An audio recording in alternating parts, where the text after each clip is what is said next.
The US Navy bought its first submarine on April 11, 1900, for $150,000, and then wasn't sure what to do with it. USS Holland spent most of her commissioned life as a training hulk at the Naval Academy. The Navy ordered 7 more boats from Holland's company before the first was even complete. These were the A-class, slightly larger, slightly better, built while the doctrine that would justify them was still entirely absent. America had acquired submarines. It had not acquired a reason for submarines. That distinction would take 25 years and dozens of hulls to resolve.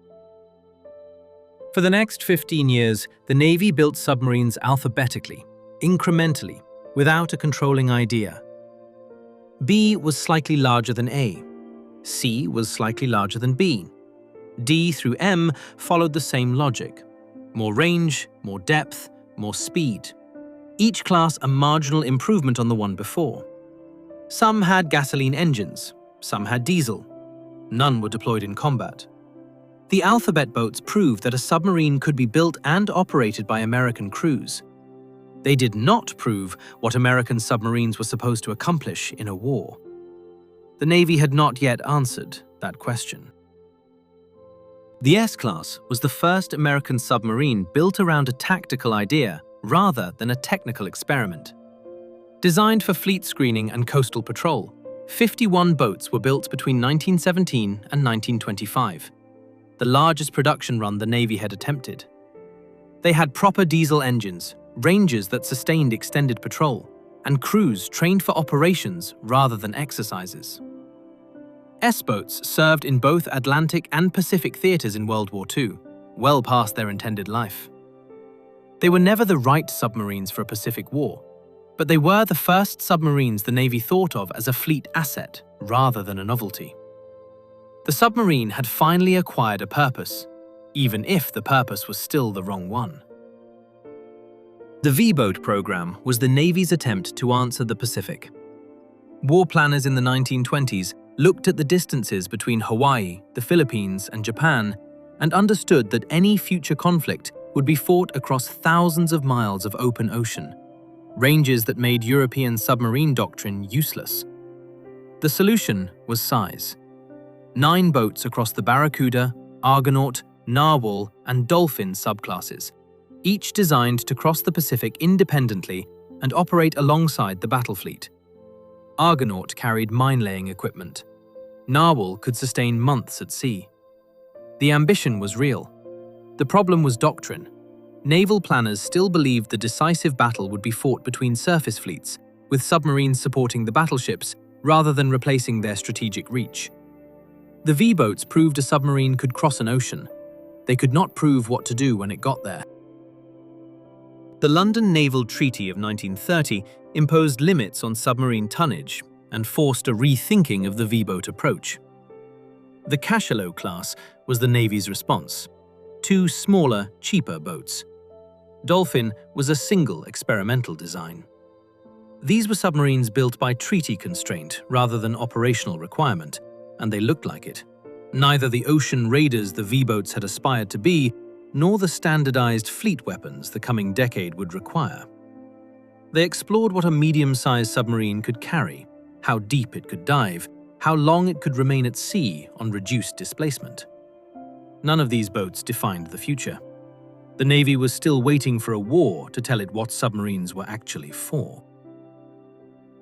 The Porpoise and Salmon classes were the Navy's first genuine fleet submarines.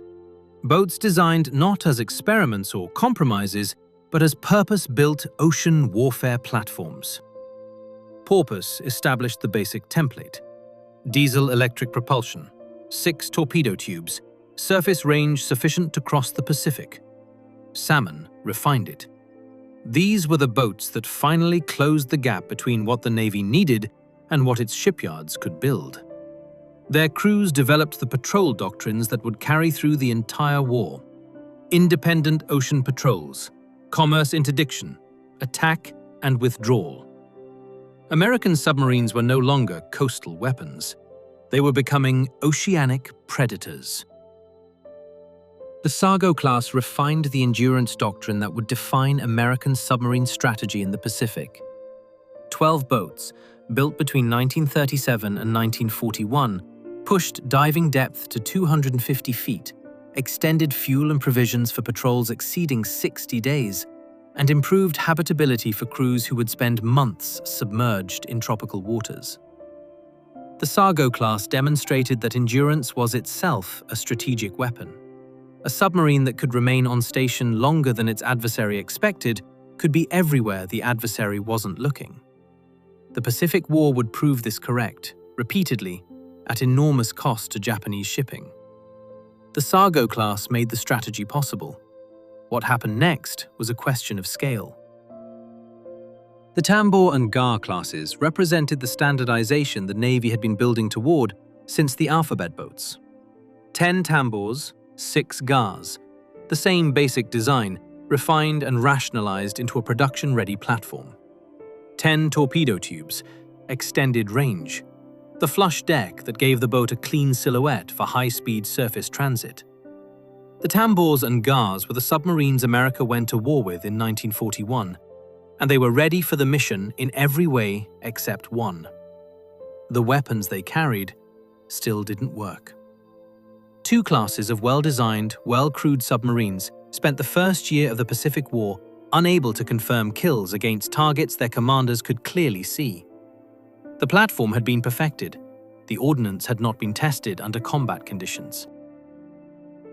The Gato class was not the most advanced American submarine of World War II. It was the most important. 77 boats, built between 1941 and 1944 at 4 shipyards simultaneously, a production rate no other submarine program matched. By 1943, when the defective Mark 14 torpedo exploder was finally officially acknowledged and corrected, Gato-class submarines were sinking Japanese shipping at rates that disrupted supply chains across the Pacific. By the end of the war, American submarines had sunk 55% of all Japanese merchant tonnage lost, with 2% of the naval personnel involved. The Gato was not a revolutionary design. It was a capable design that could be built fast enough, in numbers large enough, to turn submarine warfare into industrial strategy. The Balao class was the Gato made survivable. The critical change was hull steel, high tensile construction that extended test depth from 300 to 400 feet. In practical terms, that meant a submarine under attack could dive below the depth setting of most Japanese depth charges.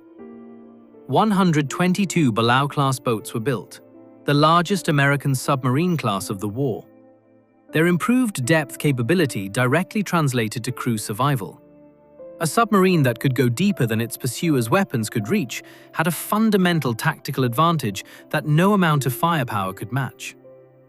The Balao combined the Gato's proven production template with the margin of survivability that sustained operations in contested waters required. It was the backbone of the Pacific submarine campaign. The Tench class was the most refined American submarine of World War II. Improved hull, better batteries, more internal volume, greater range. 29 were completed before the war ended. They arrived too late to fight the war they were designed for. If you want to explore this further, links to recommended books and scale models are in the description below. The Tench was the endpoint of 6 years of engineering that had produced the most effective submarine force in history. And within a decade, everything that made it excellent — diesel-electric propulsion, surface transit doctrine, battery-limited endurance — would be strategically obsolete. The perfect design, the wrong era. The Navy would spend the next 10 years building the best diesel submarines it had ever produced, knowing they would never fight the war those submarines were designed for. The Tang class was the finest American diesel-electric submarine ever built, and the Navy knew, while building it, that diesel submarines were finished. Streamlined hull, snorkel mast, higher battery capacity. 6 Tang-class boats entered service in 1951 and 1952 as the definitive expression of everything the Pacific War had taught. The Data, a single experimental boat, pushed the concept further. These were brilliant solutions to a problem that nuclear propulsion was already making irrelevant. The Tang could not stay submerged for weeks. It could not outrun a surface ship on battery power alone. It could not operate under the Arctic ice without surfacing. The Navy was perfecting a technology in the precise years when a physicist in Idaho was making that technology obsolete. The Barbel class was the last word in American conventional submarine design, and the Navy built it knowing there would be no next word. 3 boats, commissioned in 1959, introduced the teardrop hull to diesel submarines, the same revolutionary shape that would define nuclear design for decades. Barbel could maneuver underwater like an aircraft, banking and climbing with precision no earlier hull could approach. She was faster submerged than any diesel submarine the Navy had ever operated. And she could still only stay down for hours before the batteries died and the snorkel had to come up. The Barbel was a masterpiece, built at the moment mastery no longer mattered. The nuclear boats were already in the water.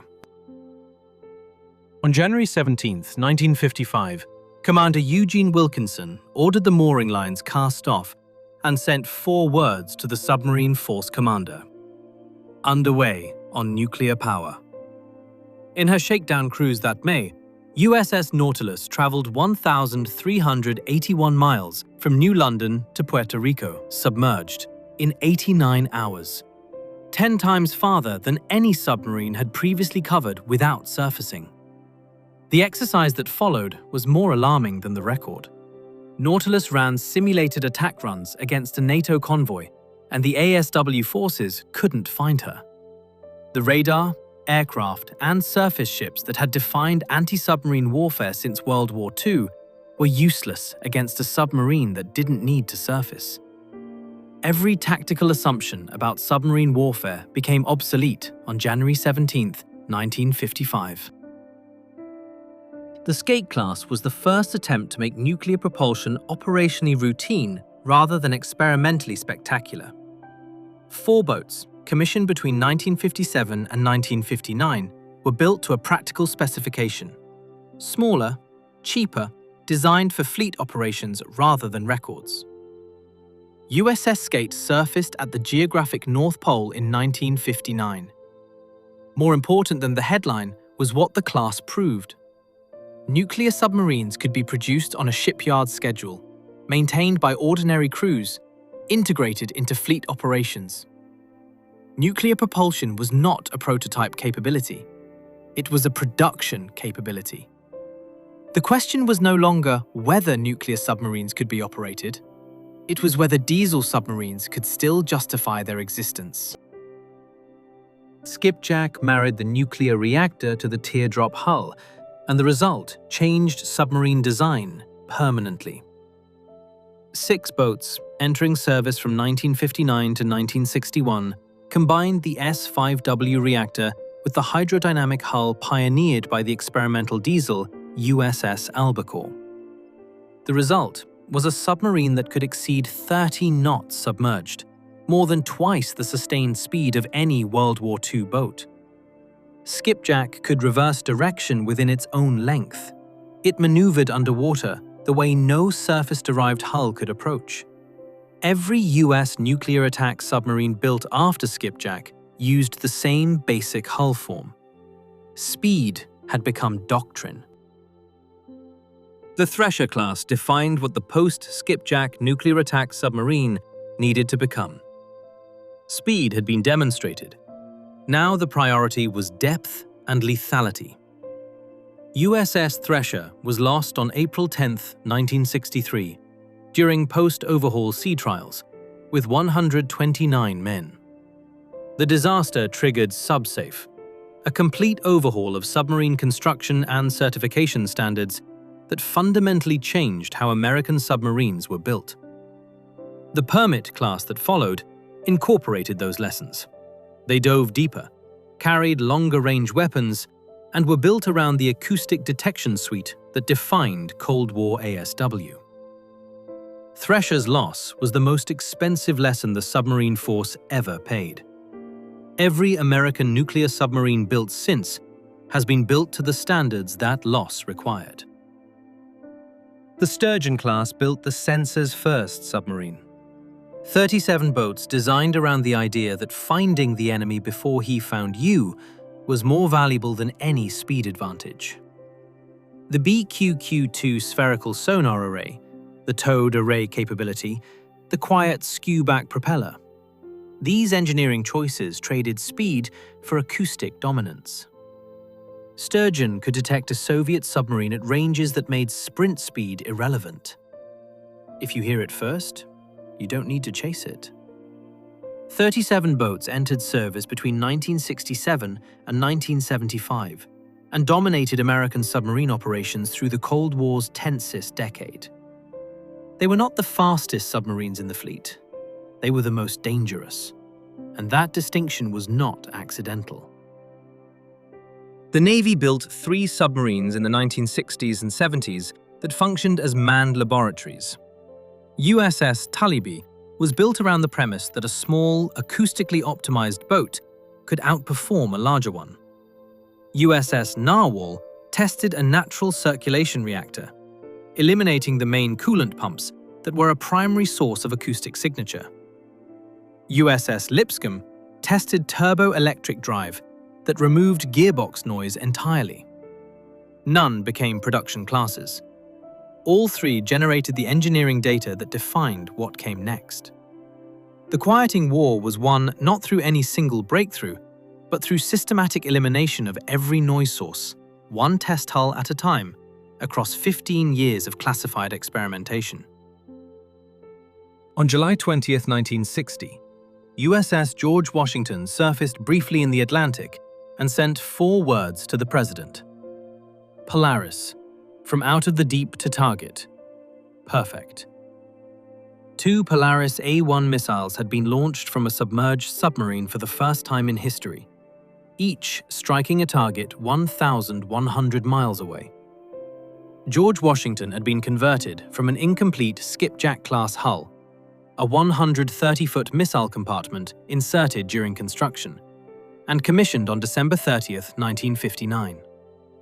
She deployed on her first deterrent patrol on November 15, 1960, with 16 missiles. The balance of nuclear terror had shifted. A weapon that could not be located could not be preemptively destroyed. For the first time in history, the survival of nations depended on weapons hidden under the sea. The Lafayette and Benjamin Franklin classes turned deterrence into an institution. 31 boats across both classes, part of the 41 for Freedom that sustained continuous American SSBN patrols from 1960 onward. 2 crews per submarine, 60-day patrols. The moment one boat returned, another was already at depth, missiles armed, waiting. Soviet war planners could not contemplate a first strike without accounting for submarines they could not find, in oceans too vast to search, carrying warheads that would survive any attack on American soil. The Trident C-4 missiles that later armed the Benjamin Franklin boats extended range to 4,600 nautical miles, enough to patrol from the entire ocean. The deterrent worked because finding it meant searching everywhere at once. No navy had ever built a force whose strategic value depended on never being seen. The Ohio class was the strategic submarine the Cold War demanded. 18 boats, each carrying 24 Trident ballistic missiles, each missile capable of carrying multiple independently targetable warheads to ranges exceeding 7,000 nautical miles. A single Ohio-class submarine on patrol carried more destructive potential than all the conventional weapons fired in World War II combined. 14 remain in service as SSBNs. 4 were converted to SSGNs, guided missile submarines carrying 154 Tomahawk cruise missiles used for strike missions and special operations. The Ohio's conversion is the clearest statement of how deterrence requirements changed after the Cold War. Submarines built to prevent nuclear war were reconfigured to fight conventional ones. The Los Angeles class became the instrument through which America exercised undersea dominance for 30 years. 62 boats built from 1972 to 1996, faster than the Sturgeon class, quieter than Skipjack, capable under Arctic ice, armed with Tomahawk cruise missiles that extended submarine lethality from the ocean to any target on land within 1,500 miles. These were the submarines that tracked Soviet SSBNs from their home ports, penetrated denied waters for intelligence operations, and patrolled beneath the Arctic ice cap to gather data that shaped Cold War strategy. The later improved Los Angeles boats added a vertical launch system and under-ice bow planes. When the Soviet Union collapsed, the Los Angeles class was in the water everywhere the Soviet fleet had operated. It outlasted the adversary it was built to fight, and then had to figure out what came next. Seawolf was designed to kill the most dangerous submarines the Soviet Union was building, and it was designed without a budget constraint. 8 torpedo tubes, 50 weapons aboard, a reactor generating 52,000 shaft horsepower, HY-100 steel for deeper test depth, acoustic cladding across the entire hull. 29 were planned. The Cold War ended. $3 billion per boat proved impossible to sustain without a clear adversary to justify it. 3 were built. One, USS Jimmy Carter, was extended by 100 feet as a special operations and intelligence platform. The Seawolf is the most capable attack submarine ever built. It is also the most vivid demonstration that military procurement requires an enemy as much as it requires a budget. The Virginia class was designed specifically to avoid becoming what Seawolf had become. Fixed cost ceiling, modular construction across multiple shipyards, incremental technology insertion through planned block upgrades rather than redesign. Block 1 established the baseline. Block 2 reduced cost. Block 3 replaced 12 individual vertical launch tubes with 2 large diameter payload tubes. Block 5 added the Virginia payload module, a 70-foot hull section with 28 additional Tomahawks.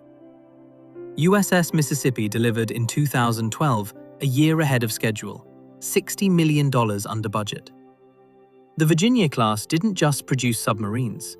It produced a procurement method that the rest of American defense acquisition was told to study.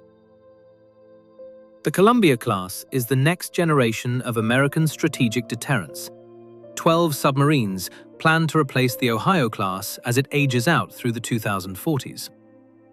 The central engineering decision was the life-of-ship reactor, a nuclear core that will not require refueling for the submarine's entire 40-year service life.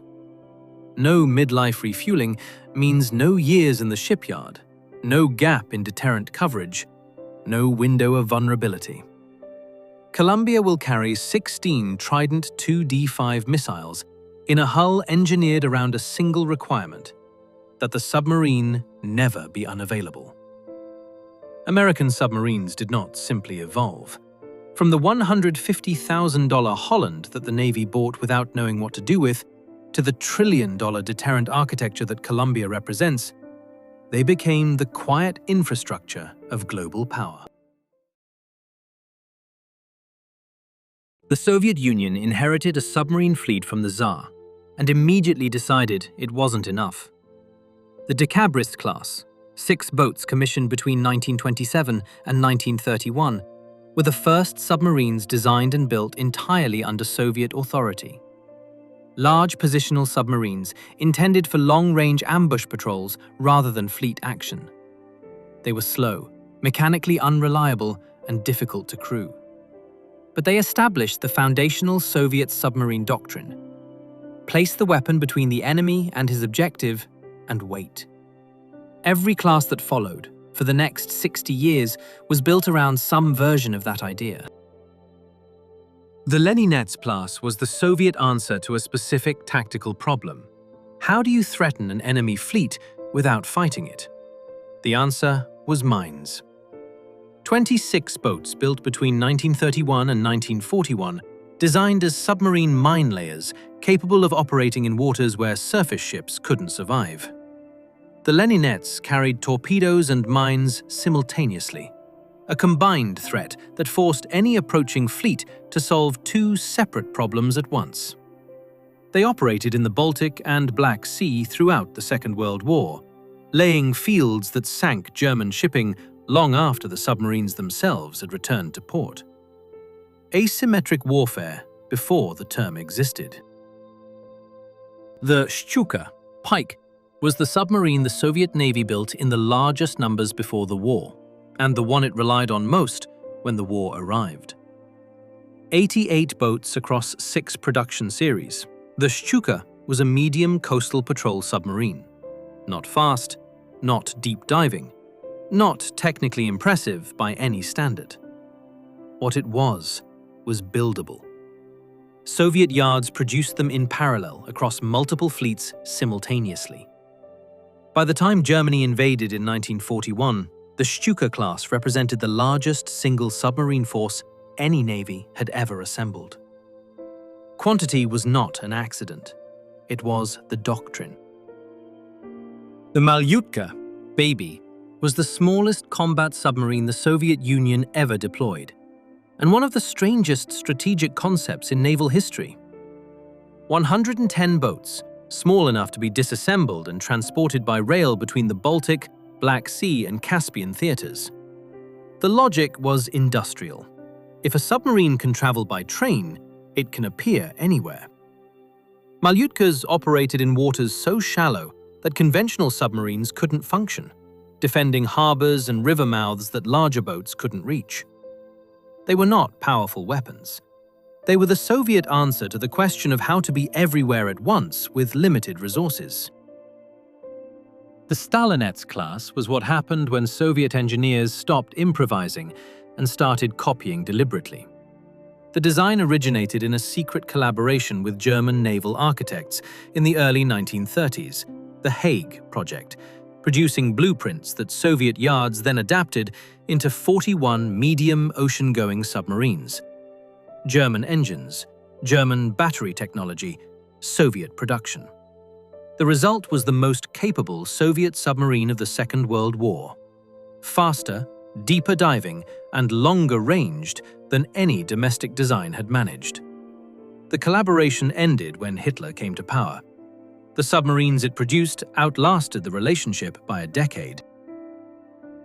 The K-class was the most ambitious Soviet submarine of the pre-war era, and the one that proved ambition without resources produces tragedy. 12 planned, 6 completed by 1943, each carrying torpedoes, artillery, and mines simultaneously. The Soviet Union called them cruiser submarines.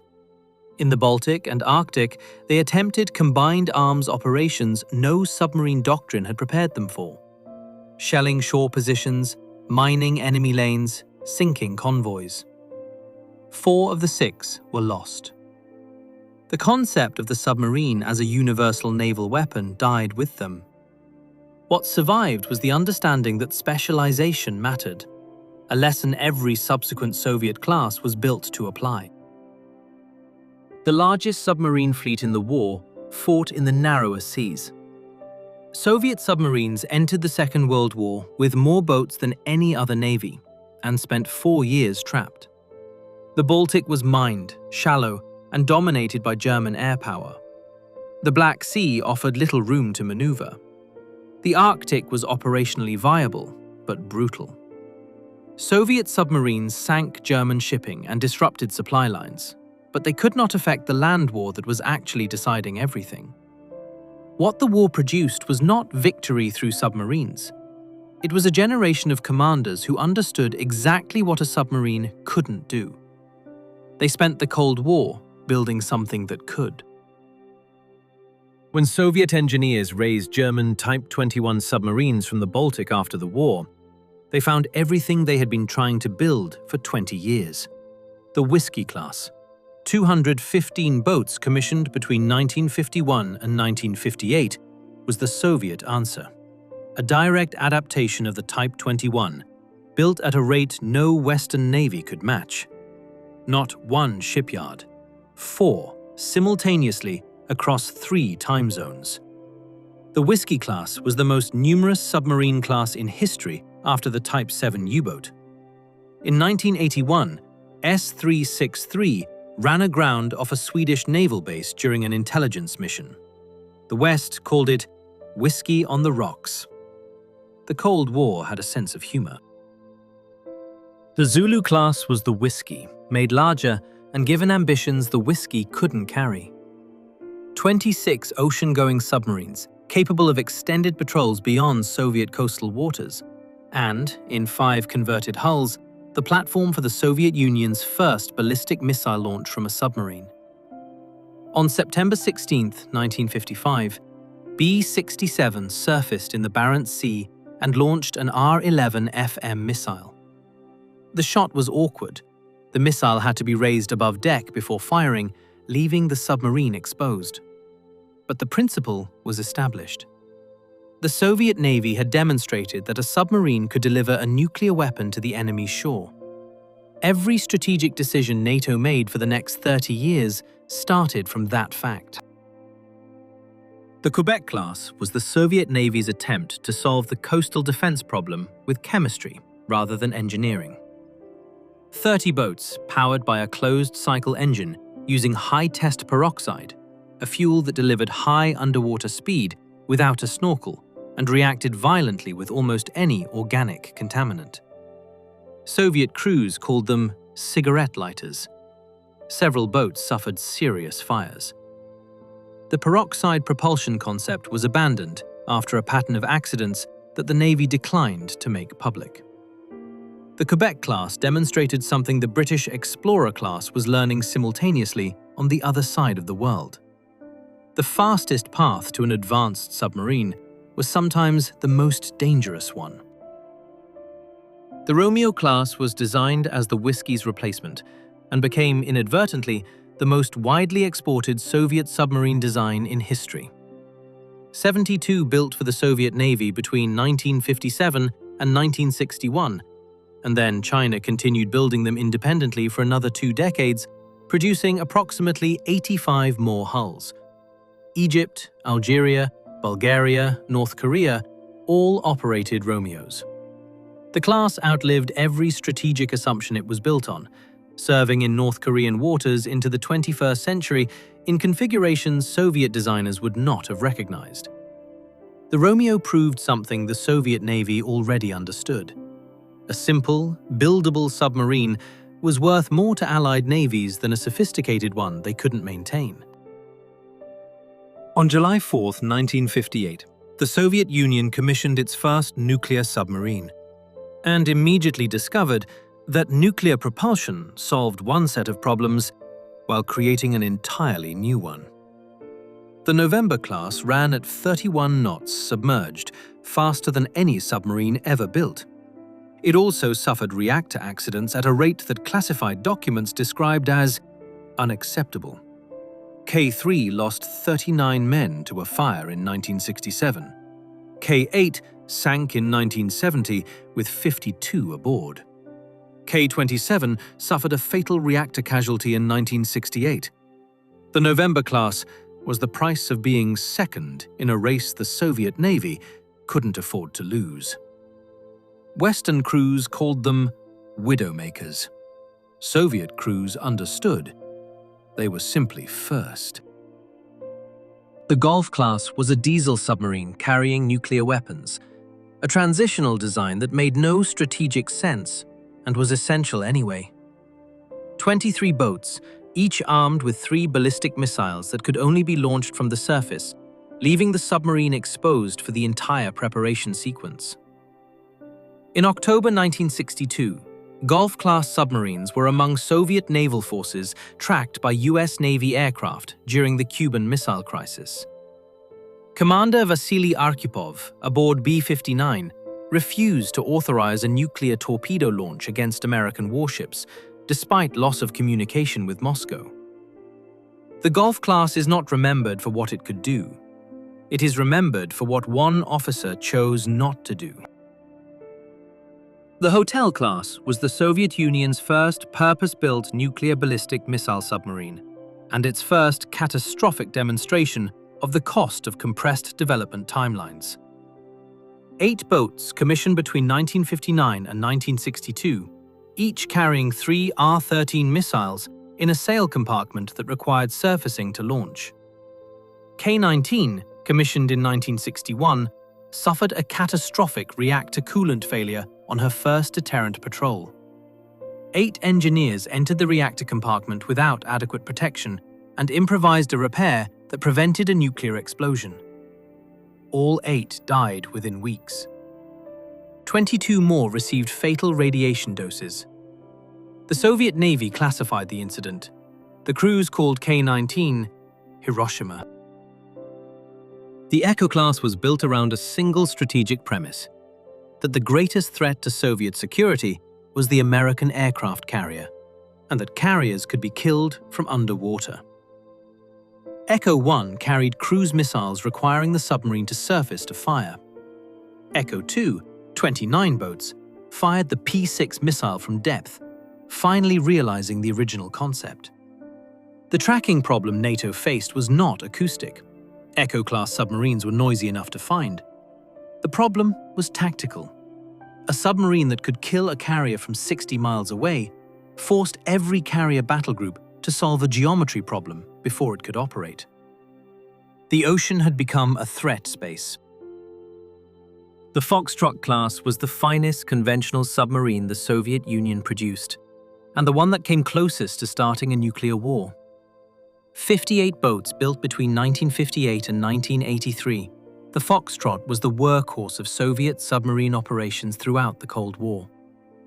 In October 1962, B-59 was depth-charged by US Navy destroyers near Cuba, its batteries failing, CO2 levels rising, crew near collapse. Captain Savitsky ordered the nuclear torpedo armed. 2 officers had to authorize the launch. Vasily Arkhipov said no. If you want to explore this further, links to recommended books and scale models are in the description below. The world did not end. Most people never knew how close it came. The Victor class was the Soviet Navy's first submarine designed purely to hunt. No missiles, no mine-laying, no dual purpose. Just torpedoes, sonar, and speed. 16 Victor I boats commissioned from 1967 represented a doctrinal shift that NATO's ASW community had been dreading. A Soviet SSN, quiet enough and fast enough to trail American carrier groups without being detected. For the first time, Soviet submarines were not reacting to Western naval movements, they were anticipating them. The acoustic war had begun in earnest. For the first time, American submariners began to consider the possibility that they might be the ones being hunted. The Charlie class solved the problem that had plagued Soviet cruise missile submarines since the Echo one: how to fire without surfacing. 11 boats commissioned from 1967, capable of launching the P-70 Amethyst anti-ship missile from depth. No surfacing, no preparation sequence, no exposure. The tactical implication was immediate. A submarine operating inside a carrier battle group's defensive perimeter could strike before any ASW screen could respond. NATO surface commanders had spent a decade building defenses against submarines that had to reveal themselves to attack. The Charlie class made those defenses partially obsolete. A submarine that could strike unseen did not need to win the battle. It only needed to fire once. The Yankee class was the moment the Soviet submarine force stopped being a regional threat and became a global one. 34 boats commissioned between 1967 and 1974, each carrying 16 R-27 ballistic missiles, the first Soviet SSBN genuinely comparable to an American Polaris boat. Yankees patrolled off the eastern seaboard of the United States, close enough to target Washington with flight times under 10 minutes. American ASW forces tracked them constantly. Soviet crews understood what the mission meant. They were not protecting Soviet waters or intercepting enemy fleets. For the first time, Soviet submarines did not hunt fleets. They hunted cities. The Delta class ended the most dangerous phase of Soviet SSBN operations, the necessity of approaching American shores to be in range. Delta I's R-29 missile reached 7,700 kilometers. For the first time, a Soviet ballistic missile submarine could threaten the continental United States without leaving Soviet-controlled waters. The strategic implication was profound.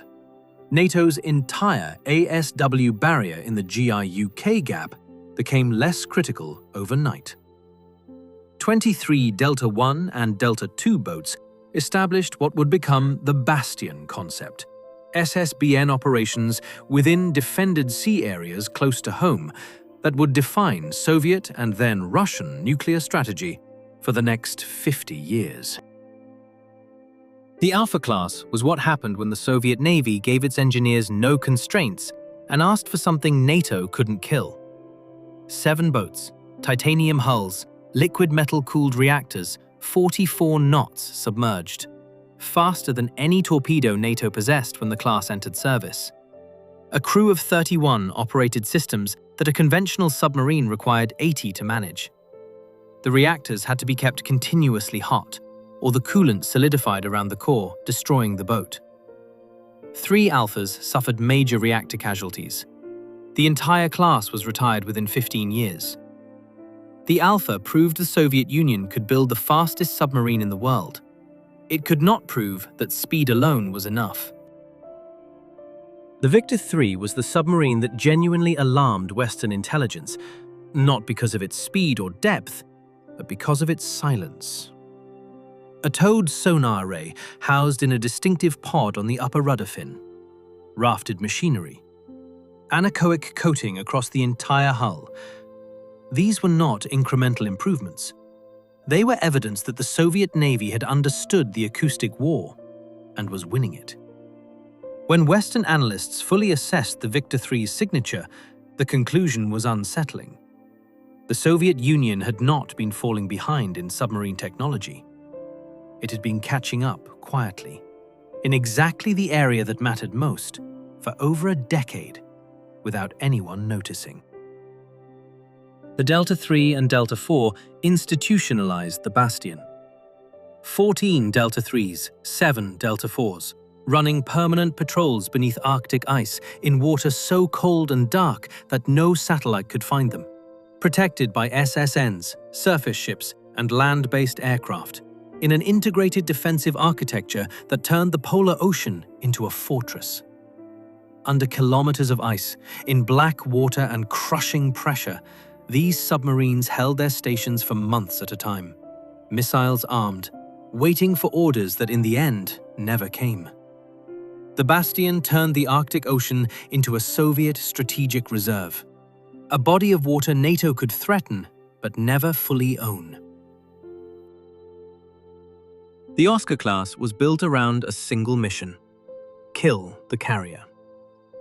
24 P-700 Granite cruise missiles, each weighing 7 tons, each capable of mission programming in flight to select the highest value target in a battle group. 2 Oscar-class submarines operating together could theoretically saturate the defensive systems of an entire carrier strike group simultaneously. On August 12, 2000, K-141 Kursk, Oscar II, sank in the Barents Sea after a torpedo propellant explosion. All 118 crew died. Russian Navy rescue operations failed repeatedly. Foreign offers of assistance were declined for days.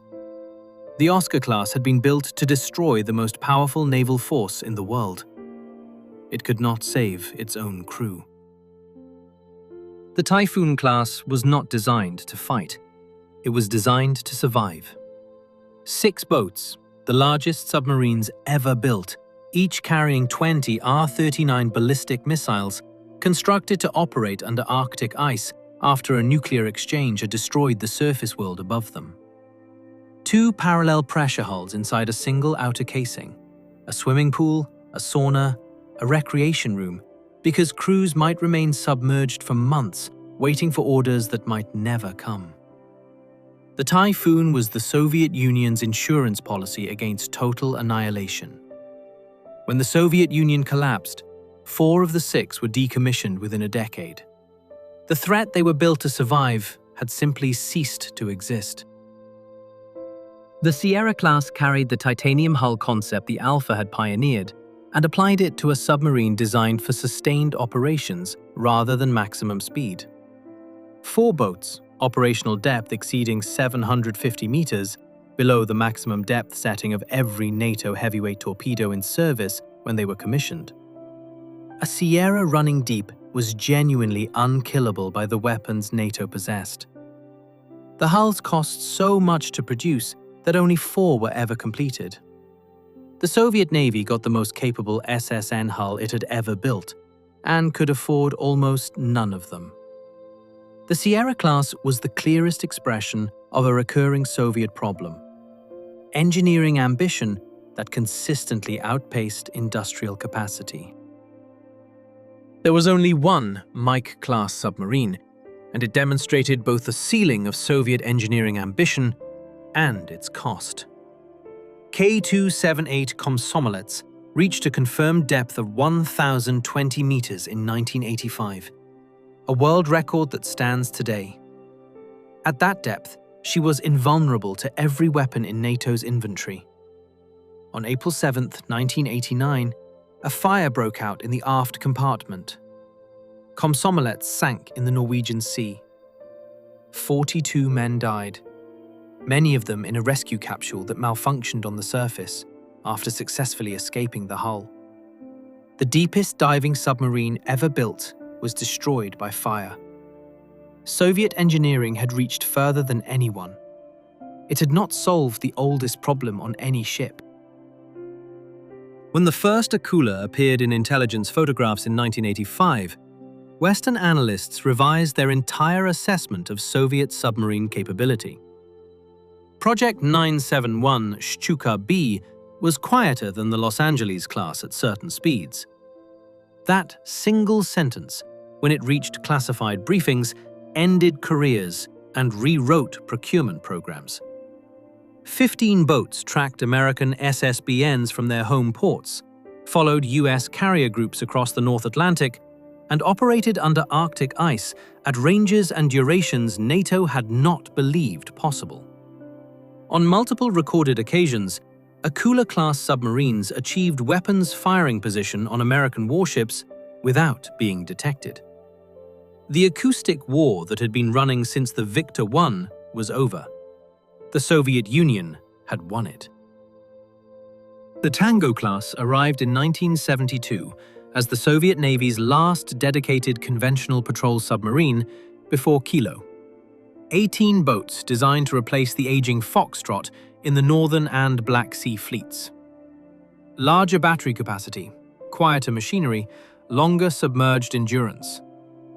While nuclear submarines dominated strategic headlines, the Tango quietly demonstrated that diesel-electric boats still had operational value in confined seas where nuclear signatures were a liability. They were never exported. They were never famous. But they were the last expression of a Soviet conventional submarine tradition stretching back to the Shchuka. Reliable, purposeful, and completely overshadowed by the weapons they were designed to support. The Kilo class survived the collapse of the Soviet Union because it had something the nuclear fleet didn't: a market. NATO analysts nicknamed it the Black Hole. At low speeds, its acoustic signature was quieter than ambient ocean noise. Vietnam, Algeria, Iran, China, India. The improved Kilo became the export submarine of the post-Soviet era, generating hard currency that kept Russian shipyards operational through the 1990s, when the nuclear program had effectively stopped. While Typhoons rusted at their moorings, and Akulas sat in refit for years without funding, Kilo boats were being delivered on schedule to customers who paid. The diesel submarine nobody discussed was the one that kept the fleet alive. The Borei class is what the Russian nuclear deterrent looks like after the Soviet Union. Smaller, quieter, and built on the understanding that 6 typhoons were never sustainable. 14 planned, 8 commissioned from 2013, each carrying 16 Bulava missiles in a hull a third the size of the Typhoon. The Bulava program suffered 15 failed test launches before certification, a crisis that delayed the class for years. What emerged was a genuinely capable SSBN, quieter than the Delta IV it replaced, with a reactor designed for the submarine's full service life. Russia could no longer build the largest submarine in the world. It built the one it could afford to keep at sea.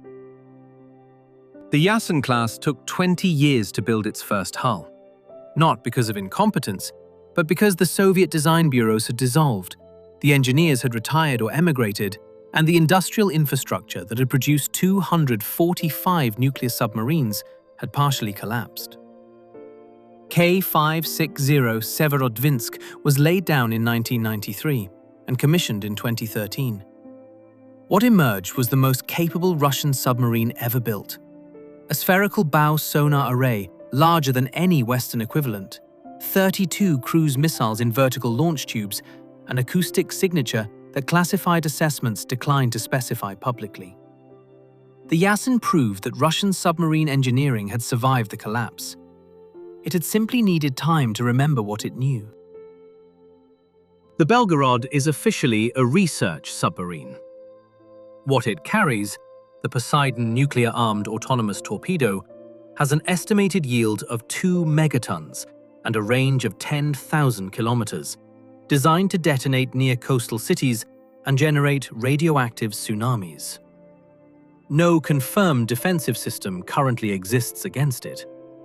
It operates outside any established doctrine of deterrence, built not to deter an attack, but to survive one and ensure the target coastline does not. From the Dekabrist in 1927 to the Belgorod in 2022, the Soviet and Russian program built more underwater warships than any nation in history, pursuing a single goal: to make the ocean itself a weapon. They succeeded. The Royal Navy purchased its first submarine in 1901, for reasons that had more to do with preventing other navies from building them than with any genuine belief in the weapon itself. HMS Holland I was an American design. 5 boats, licensed from John Philip Holland's Electric Boat Company and assembled at Vickers in Barrow-in-Furness. The officer who publicly called submarines underhand, unfair, and damned un-English had privately recommended acquiring them a full year before he made that statement. Britain didn't trust the weapon. It couldn't afford to let another navy have it first. The A, B, and C classes were Britain's first attempt to design its own submarines, and they demonstrated that designing a submarine and operating one safely were separate problems. 62 boats built between 1902 and 1910, all petrol-powered, which meant the engine compartments filled with explosive vapor on every dive. HMS A1 was rammed and sunk by a passenger steamer during exercises in 1904. Crews called the early boats suicide boats, not as a metaphor, but as a working assessment. By the time the C class entered service, the Navy had accepted the casualties as the cost of learning. It had not yet decided what it was learning for. The D class in 1908 finally answered the petrol problem with diesel engines, and in doing so, transformed what a submarine could attempt. Range extended to thousands of miles. Endurance stretched from hours to weeks. The E class, 58 boats built between 1912 and 1916, took that capability to war and proved it in every theatre the Royal Navy operated. E-class submarines penetrated the Dardanelles under minefields and Turkish shore batteries. They operated in the Baltic, resupplied by Russian ports, sinking German shipping for 2 years behind enemy lines. The independent hunter had arrived. The Navy's instinct was immediately to ask how it could instead be made to serve the fleet. The F and G classes were built to explore what a larger, ocean-going submarine might accomplish alongside surface forces. 3 F-class boats proved too small and slow to matter. The 14 G-class boats introduced 21-inch torpedo tubes, a weapon that would define submarine armament for the rest of the century. But the G-class itself was underpowered for fleet work and overqualified for coastal patrol. Both classes spent the war doing neither role well. They were not failures so much as questions the Navy had not yet framed correctly. The H-class, ordered simultaneously, framed it better, by abandoning the question of fleet service entirely. The best British submarine of the First World War was not a British design. The H-class was an Electric Boat Company product, the same American firm that had supplied the Hollands, ordered in 1915 because Britain needed submarines faster than its own yards could produce original designs. 44 boats, simple, reliable, and genuinely dangerous in confined waters. H-class submarines sank German shipping in the North Sea and Mediterranean with a consistency the more ambitious British designs couldn't match. The Navy had spent 15 years trying to improve on American submarine engineering. The evidence suggested it hadn't managed it yet. The J-class was an honest attempt to solve the problem every admiral wanted solved: a submarine fast enough to operate with the battle fleet. 7 boats, capable of 19 knots on the surface, genuinely impressive for 1915. The fleet required 21 knots to keep formation with destroyers. 2 knots separated a fleet submarine from an expensive patrol boat. J-class commanders spent the war in the uncomfortable position of being almost fast enough. Assigned to fleet operations they couldn't fully participate in, too large for the confined water work the smaller boats handled effectively. The question of what submarines were supposed to do with the fleet remained open. The K-class would answer it catastrophically. The K-class was the answer the Navy had been building toward, and the worst disaster British submarine history produced.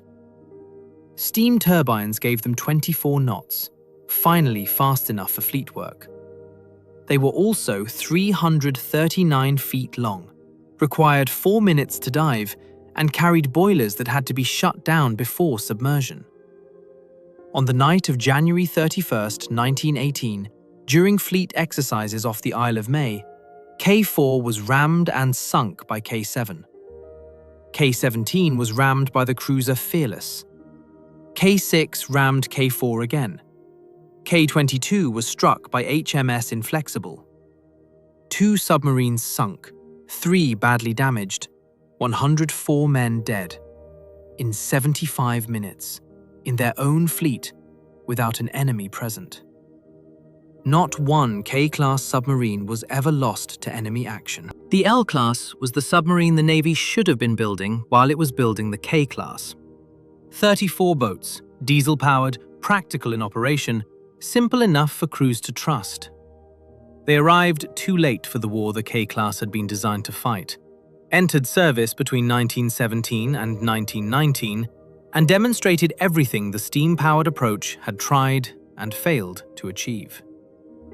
The fleet submarine concept had cost 104 men at the Isle of May and produced nothing the L-class couldn't do more safely.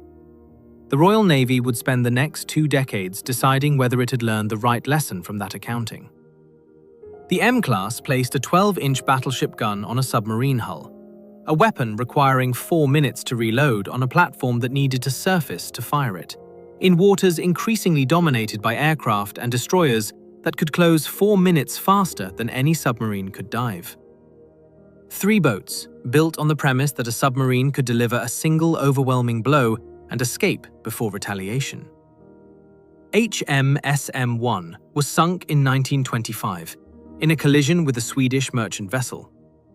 HMSM-2 was converted to carry a seaplane and sank in 1932 when the hangar door was opened before the boat had fully surfaced. Neither concept survived contact with reality in any of its forms. The R-class of 1918 was the first submarine class in history designed specifically to hunt other submarines.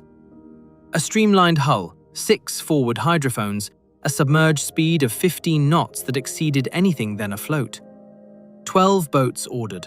The war ended before any reached operational patrols. The R-class demonstrated that the technology to hunt submarines from submarines already existed, and that the doctrine to use it would have to wait. The interwar navy that inherited them was more interested in fleet support than in submarine-on-submarine warfare. 20 years later, in the North Atlantic, that question would cost an enormous number of lives to answer again.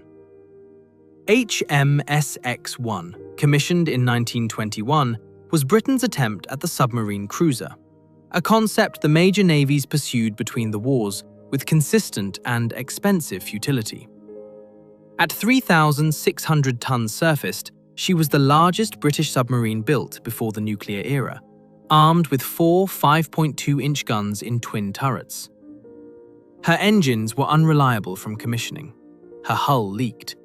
She spent more time in refit than at sea and was scrapped in 1937, having demonstrated that a submarine large enough to fight a surface action was simply a surface ship that happened to dive. The cruiser concept died with her. The independent patrol hunter had been winning the argument since the E-class and would now be allowed to win it completely. The Odin, Parthian, and Rainbow classes, 9, 6, and 4 boats built between 1926 and 1930, were designed for the ocean war planners expected in the Far East. Large, long-ranged, capable of independent patrols across distances that shorter-range boats couldn't sustain. When war came, they were sent to the Mediterranean because there weren't enough smaller boats available. The confined, shallow, heavily patrolled waters there were precisely the environment they hadn't been designed for. 11 of the 15 deployed to the Mediterranean were lost. The O, P, and R classes were excellent submarines for a war that didn't happen, in an ocean where they were never meant to operate. The Thames class was the final attempt. 3 boats, Thames, Severn, Clyde, built in 1932 as the definitive British fleet submarine, designed to operate with capital ships on the open ocean. The concept had already killed 104 men at the Isle of May. It had produced the failed M-class and the compromised J-class. The Thames boats were well built and genuinely capable, and they served usefully as long-range mine layers and supply runners, roles that had nothing to do with fleet operations. The Navy never built another fleet submarine. After 30 years, the independent patrol hunter had finally won the argument. The S-class was already proving why. The Grampus class gave the Royal Navy a dedicated submarine mine layer. 6 boats built between 1932 and 1938, carrying 50 mines in addition to standard torpedo armament. Mine laying required a submarine to penetrate defended waters, place its cargo precisely, and withdraw undetected. Skills identical to those that defined effective patrol work, applied to a different weapon. HMS Rorqual alone laid mines that sank more Axis tonnage than her torpedoes did. The Grampus class was a specialist tool built for a specific task, and the Mediterranean War made that task one of the most productive in the fleet. The S-class was the submarine the Royal Navy built when it stopped arguing about doctrine and started building what worked. 62 boats across 4 subgroups between 1931 and 1945, medium-sized, manageable, and lethal in the waters it was designed for. It served in Norway, the Mediterranean, the Far East, and the Arctic, every theater the Royal Navy operated in, because its size suited every confined water patrol the war required. The Navy kept ordering S-class boats throughout the entire conflict, not because it was the most advanced design available, but because it consistently accomplished what submarines were supposed to accomplish. That distinction took 40 years of failures to establish.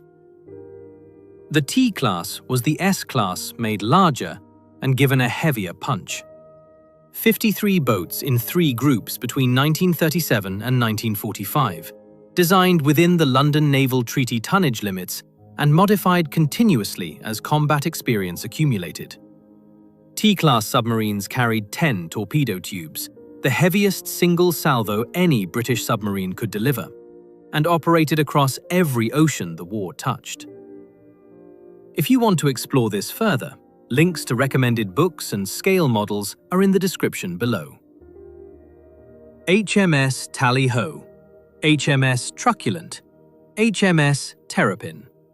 The T-class names defined what sustained British submarine operations looked like in the Mediterranean and Pacific at their most effective.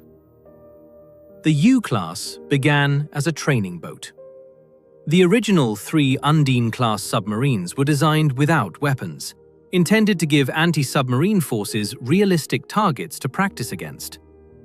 The Navy added torpedo tubes before they were complete, and the resulting design, small, maneuverable with a shallow draft suited to confined waters, turned out to be exactly what the Mediterranean War required. 40 boats of the expanded Umpire Group followed. U-class submarines operated in the Aegean, the Adriatic, and along the North African coast, sinking Axis supply ships in waters where larger boats could not operate without detection.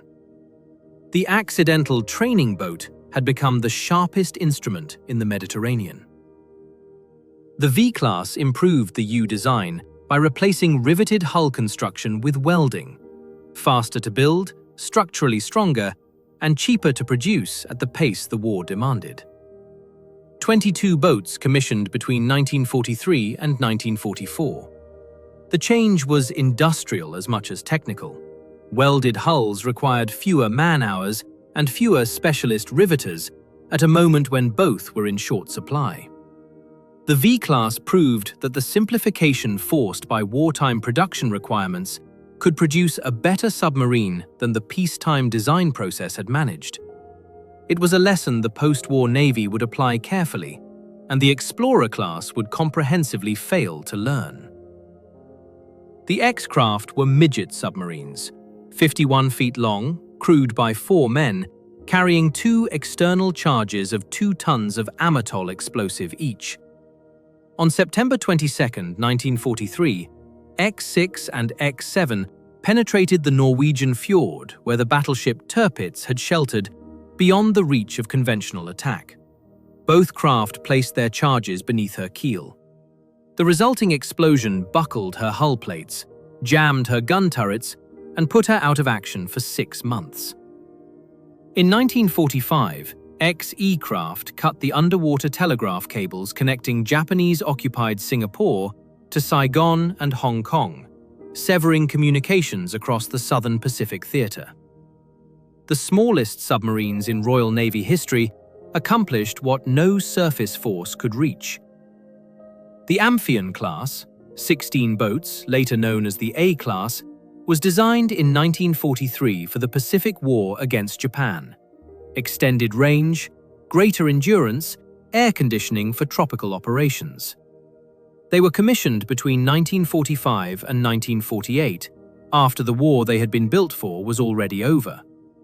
The boats that arrived too late became the backbone of the post-war submarine fleet, modified with snorkel masts and streamlined hulls to meet Cold War requirements that were already reshaping priorities across every major navy. The Amphion class didn't fight the war it was designed for.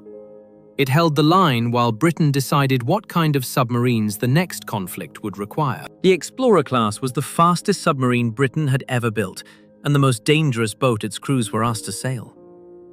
HMS Explorer and HMS Excalibur, commissioned in 1954 and 1955, used high-test peroxide fuel, a compound that delivered extraordinary underwater speed and reacted violently with almost any organic contaminant. Dock workers named them the Exploder and the Excruciator. Fires broke out during trials.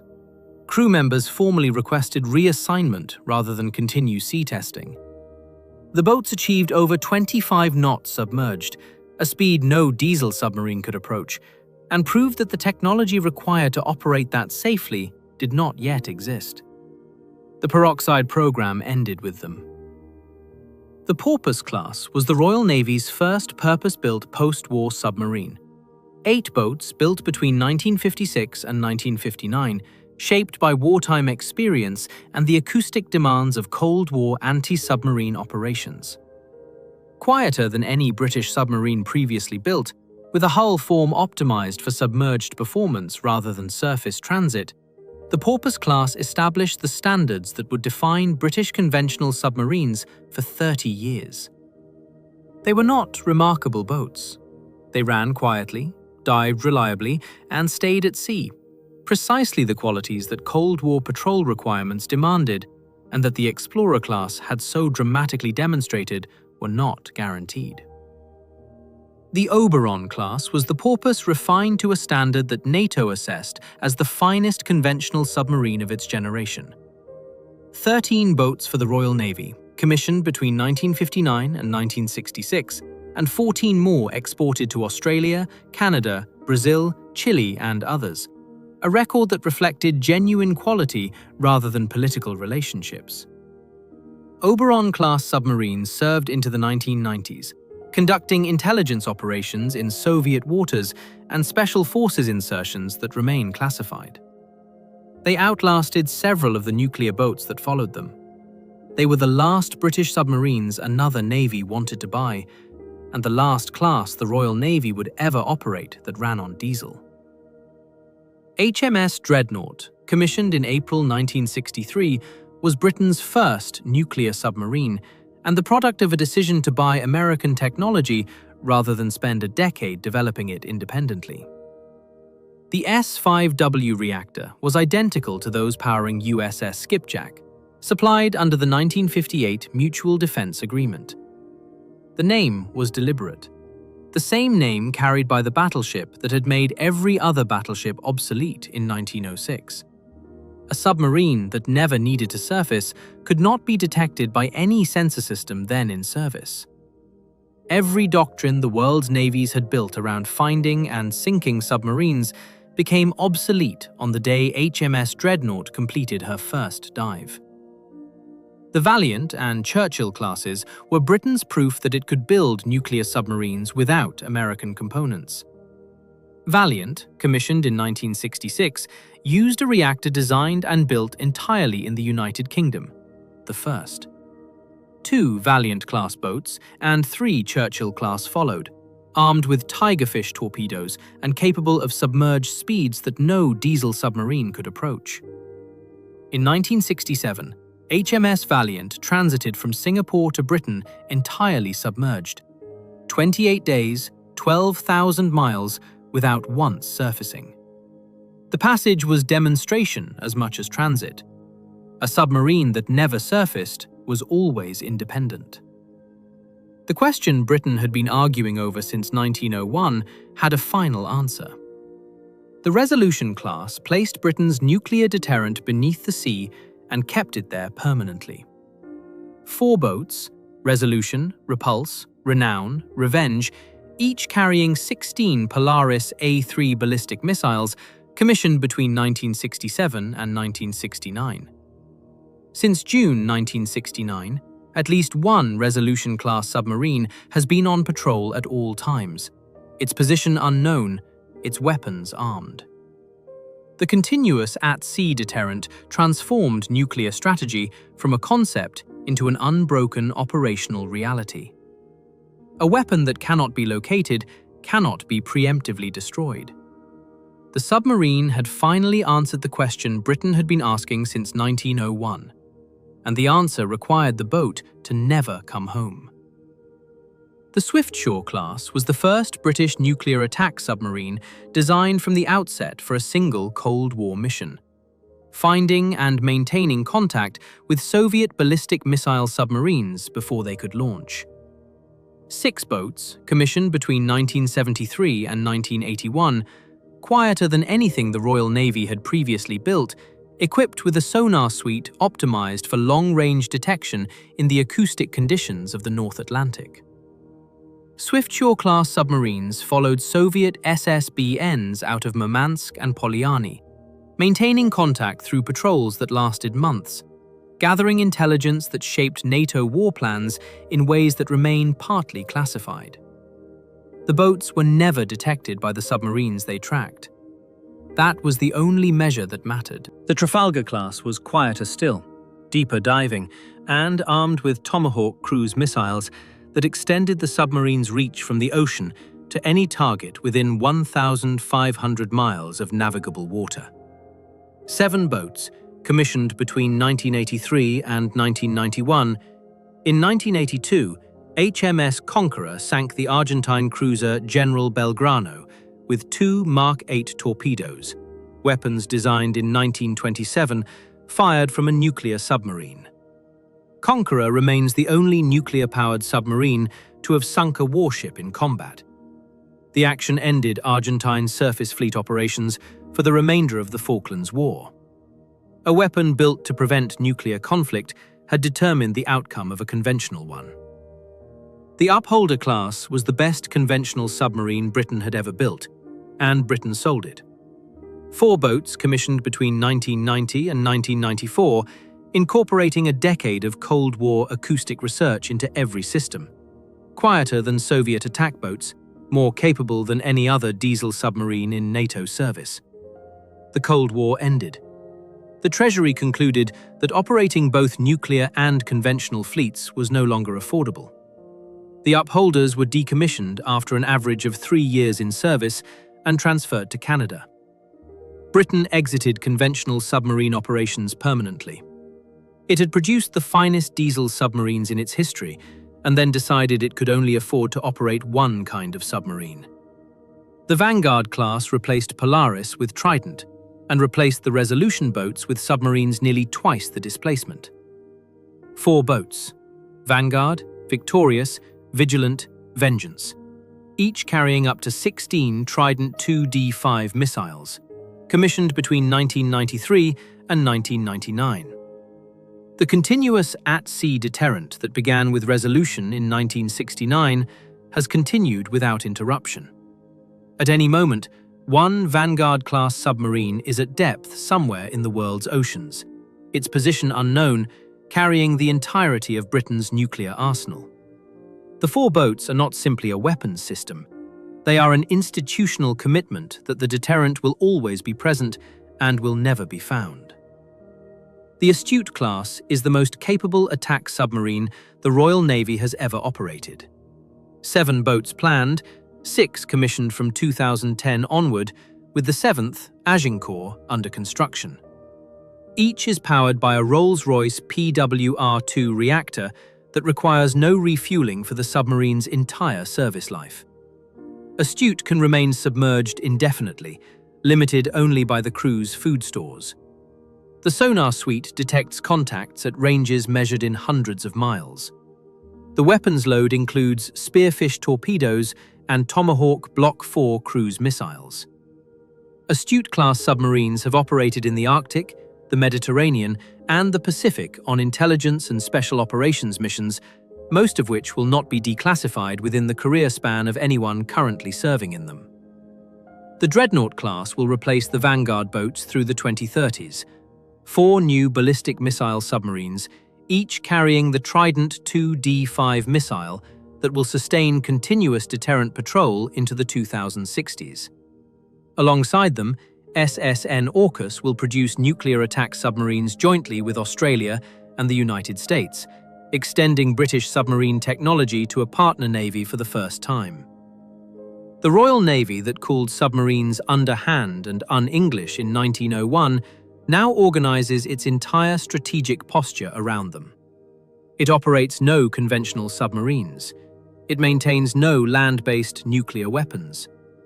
Britain began the submarine age by distrusting the weapon. It ended the century by trusting nothing else.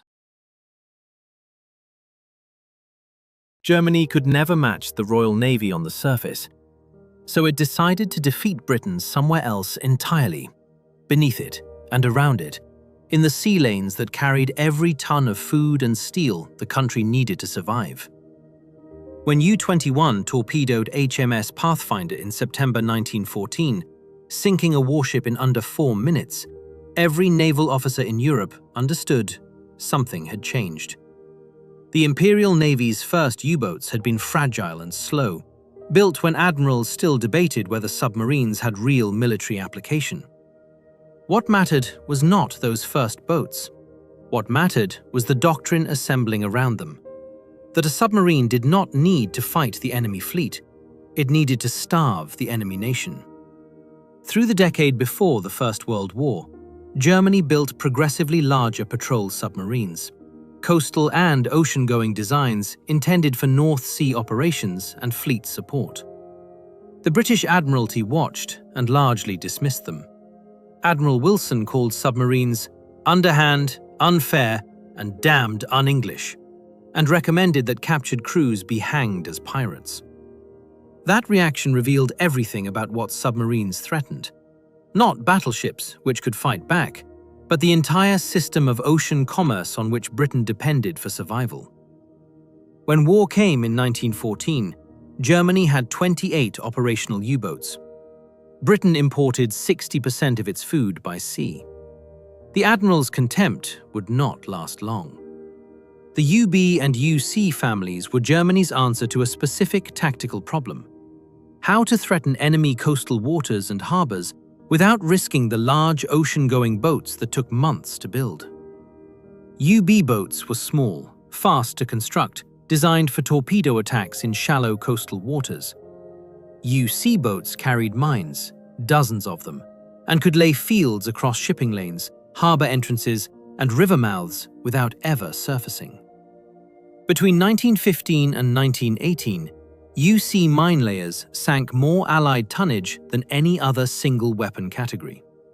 They were small, unglamorous, and largely forgotten by history. They were also among the most effective naval weapons of the entire war. In February 1917, Germany made the decision that would determine the outcome of the war, and not in the way German admirals intended. Unrestricted submarine warfare meant U-boats would sink any vessel approaching Britain without warning, without inspection, without distinguishing between combatants and neutrals. The calculation was precise. If U-boats could sink 600,000 tons of Allied shipping per month, Britain would exhaust its food reserves within 6 months and be forced to negotiate. The calculation was correct. The political consequences were not accounted for. Within 2 months, the United States had entered the war. Germany had handed its enemies an industrial base larger than all of Europe combined. While coastal boats strangled inshore shipping, Germany sent submarines across the Atlantic. U Deutschland surfaced in Baltimore Harbor in 1916 as a commercial vessel, delivering dye and receiving rubber, while crowds watched from the docks. Months later, her sisters were laying mines off New York and sinking ships within sight of the American coastline. The shock was not tactical. A handful of boats could not win a war alone. The shock was conceptual. No ocean was safe. No harbor was beyond reach. Every cargo ship, every tanker carrying food or steel toward Britain was now a target regardless of where it sailed. The front line had become the entire Atlantic. By mid-1917, the unrestricted campaign was working. U-boats were sinking Allied shipping faster than it could be replaced. Britain's food reserves were falling. The Admiralty estimated the country had weeks, not months, before shortages became critical. Then the convoy system was implemented. Merchant ships sailing in escorted groups rather than independently. And within months, the sinking rate collapsed. Germany had come within a margin of weeks of winning the war at sea. The margin was a change in tactics that the Admiralty had resisted for 2 years. No single strategic decision of the First World War saved more lives or changed more outcomes than the belated adoption of convoy escort. Germany surrendered in November 1918 with its U-boat fleet intact and its submarine crews undefeated in any direct engagement. The Treaty of Versailles prohibited Germany from building or operating submarines entirely. It was a restriction the Allied powers believed would be permanent. The German Navy understood differently. The knowledge, the doctrine, the engineering expertise, and the officer corps that had come within weeks of starving Britain into submission did not disappear. It dispersed into shipyards in Spain and the Netherlands, into consulting arrangements with foreign navies, into technical schools and design bureaus that existed on paper for civilian purposes. The submarine was banned. The submarine program was not. Through the late 1920s and into the 1930s, Germany maintained its submarine capability through a network of foreign arrangements. A German-controlled design bureau in the Netherlands built submarines for foreign navies, while training German engineers in current technology. Officers rotated through programs with Finland and other states. When Hitler repudiated the Versailles Treaty in 1935 and the Kriegsmarine began open rearmament, the first Type II U-boats were assembled from components that had been quietly pre-positioned. Germany had maintained 20 years of submarine expertise through a decade of formal prohibition. The ban had been a bureaucratic fiction from the beginning. The Type II was too small to matter strategically, but it mattered in every other way. Displacing under 300 tons, capable of operating only in the North Sea and Baltic, it was never going to threaten Atlantic shipping lanes. What it provided was irreplaceable: trained crews. Between 1935 and 1939, Germany commissioned 50 Type IIs and used them relentlessly for training, developing the tactical procedures, communication protocols, and crew skills the coming war would require. Every Type 7 commander who held the Atlantic in 1940 and 1941 had learned his trade in a Type II.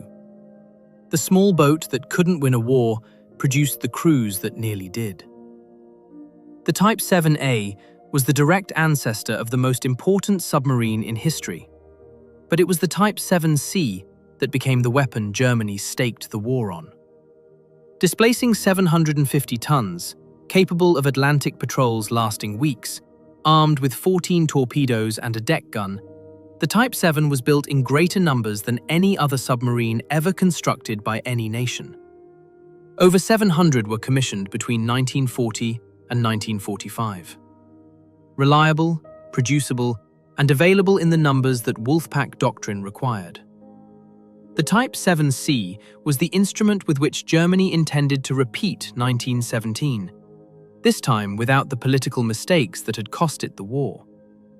In 1942, the Type 7C reached the peak of its operational power.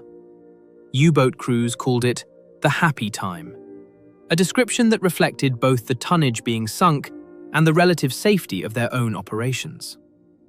U-boats operating off the American East Coast sank over 3 million tons of Allied shipping in the first 6 months of the year, surfacing at night in sight of city lights that had not yet been blacked out. Tankers burned within view of Florida beaches. Dönitz was requesting 300 U-boats. He had 100 operational. For a brief, terrible period, the arithmetic of the tonnage war was running entirely in Germany's favor. The Type 9 was built for range, where the Type 7 was built for numbers. Larger, longer-legged, capable of operating off West Africa, in the Indian Ocean, and along the entire American coastline, the Type 9 extended the war into waters Allied anti-submarine forces had not yet organized to defend. A single Type 9C could remain at sea for over 3 months without resupply. Germany commissioned nearly 200 of them. They accounted for a huge proportion of Allied tonnage sunk in distant waters. Ships that never made the history books because they went down far from cameras and correspondence. The Type 9 proved the submarine war was not a North Atlantic problem. It was a global one. In September 1942, U-156 sank the troopship Laconia in the South Atlantic, and then surfaced to rescue survivors, broadcasting its position on international frequencies and requesting Allied assistance. The response was an American bomber attack on U-156 while it was towing lifeboats. Dönitz responded with the Laconia Order. U-boat commanders were forbidden from attempting to rescue survivors of ships they had sunk.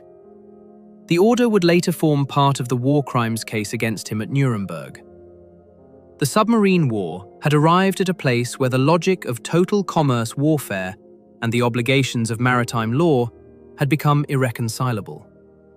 Germany chose the logic. To keep both 7 and 9 boats operational across the Atlantic, Germany needed something that had never existed before: a submarine that supplied other submarines. The Type 14 Milchkuh carried no torpedoes. It carried fuel, provisions, and replacement weapons, enough to extend a Type 7's patrol by weeks and a Type 9's by months. 14 were built. All 14 were sunk. Allied intelligence had broken German naval codes and prioritized Milchkuh hunting above almost every other target. When the last Type 14 went down in 1944, the operational range of every remaining U-boat contracted sharply. The underwater supply network Dönitz had built to project power across the Atlantic was gone. The wolfpacks were being starved. By May 1943, U-boats were being sunk faster than Germany could train the crews to replace them. That month alone, 41 U-boats were destroyed, a loss rate that made continued Atlantic operations mathematically unsustainable. The combination of Allied centimetric radar, long-range patrol aircraft, escort carriers, and improved depth charges had transformed the North Atlantic from a hunting ground into an execution chamber. If you want to explore this further, links to recommended books and scale models are in the description below. Dönitz withdrew the wolfpacks from the main convoy routes. Black May, as surviving crews called it, was the moment the submarine war effectively ended. Not with a surrender, but with a retreat from waters Germany had nearly controlled 2 years before. Germany had lost the Atlantic campaign with the weapons it had. Now it needed to design its way out of defeat. The Type 21 was not an improvement on the Type 7C. It was a different concept entirely. A submarine built to spend the entire patrol submerged, surfacing only when it chose to, rather than when it had to. 3 times the battery capacity of any previous U-boat, a streamlined hull with underwater speeds no Allied escort could match, and a hydraulic loading system firing all 6 tubes in under 20 seconds. The first Type 21s entered service in early 1945, too late to change the outcome of the war. They changed everything that came after it. The Type 23 was the coastal equivalent of the Type 21 Revolution, a small, fast, fully submersible attack boat designed for the English Channel and Norwegian coast. Where the Type 7 had needed to surface frequently to recharge, the Type 23 could conduct an entire mission submerged. 6 Type 23s made operational war patrols before the German surrender. They sank 5 ships. Not one was detected by Allied forces during those patrols. The numbers were too small to matter strategically. The proof of concept was complete. Germany had solved the central tactical problem of submarine warfare, staying hidden, just as the war ended. Alongside the Type 21, Germany pursued a more radical solution: the Volta turbine, which used concentrated hydrogen peroxide to generate propulsion without any air intake. A Volta boat running submerged was faster than most surface escorts, something no previous submarine had achieved. The engineering problems were immense and the fuel dangerously unstable, but several experimental boats reached the testing stage. Germany's midget submarine program ran in parallel. Seehund, 2-man boats, Biber, 1-man craft, Molch and Marder, human torpedoes. None altered the war's outcome. Together, they represented a country that understood it had lost the current war and was already designing the next one. Germany surrendered in May 1945. Of roughly 1,150 U-boats commissioned during the war, over 700 had been sunk. Nearly 30,000 submariners were dead, the highest casualty rate of any service branch in the entire conflict. Surviving crews scuttled their own boats under Operation Regenbogen rather than surrender them. The tactical defeat was total. The technological legacy was not. American, British, and Soviet teams descended on German shipyards with equal urgency, knowing the Type 21 had made every submarine in their own fleets obsolete. The war Germany lost at sea would define the Cold War fought beneath it. The Federal Republic was prohibited from building submarines under post-war occupation agreements. When those restrictions were lifted in the mid-1950s, the Bundesmarine approached rearmament with deliberate caution, and with a strategic posture that would have been unrecognizable to a Kriegsmarine admiral. No Atlantic operations, no commerce warfare, no ocean-going ambition. The mission was the Baltic, a shallow, confined sea where Soviet surface forces would need to be contested in any NATO-Warsaw Pact conflict. The Type 201 boats commissioned in the early 1960s suffered severe hull cracking problems. Germany had returned to submarines with the same incremental approach it had used in the 1920s. Build the capability first, solve the problems as they arise. The Type 205 resolved the hull metallurgy problems of the Type 201 and became West Germany's first genuinely operational post-war submarine. Small, quiet, built for shallow water, it established the philosophy that would define German submarines for 5 decades. In a Baltic War scenario, a Type 205 could lie motionless on the bottom in 15 meters of water, invisible to active sonar, waiting for a Soviet surface group to pass overhead. It was not a blue water weapon. It was a Baltic ambush platform. And in that confined, acoustically complex environment, it was extraordinarily difficult to find and impossible to ignore. Germany had accepted a strategic constraint and built a tactical instrument perfectly shaped to it. The Type 206 refined the Baltic coastal concept to its logical conclusion. Built from non-magnetic materials throughout, capable of operating in water as shallow as 17 meters, carrying wire-guided torpedoes that could track targets around obstacles, it was the most sophisticated shallow-water submarine in the world when it entered service in the early 1970s. 24 were built. They served for over 3 decades. The Type 206 demonstrated that German submarine engineering, stripped of any imperial ambition, had found a genuinely superior expression in the constrained, technical, deeply professional form that post-war Germany allowed itself. Small country, small boats. No comparison in their category. While Germany built small boats for Baltic defense, it designed something more ambitious for everyone else. The Type 209 was an export submarine. Medium-sized, diesel-electric, adaptable to any coastline, available in multiple hull lengths. 13 countries purchased them: Greece, Turkey, South Korea, Brazil, India, Peru, Ecuador, Venezuela, Colombia, Chile, Argentina, Indonesia, and Portugal. Over 60 hulls were built across 4 decades. Germany had lost 2 wars, been occupied, been divided, been prohibited from building submarines twice, and had become the default supplier of conventional submarines to the developing world. The country that twice tried to strangle global shipping now built the boats that defended it.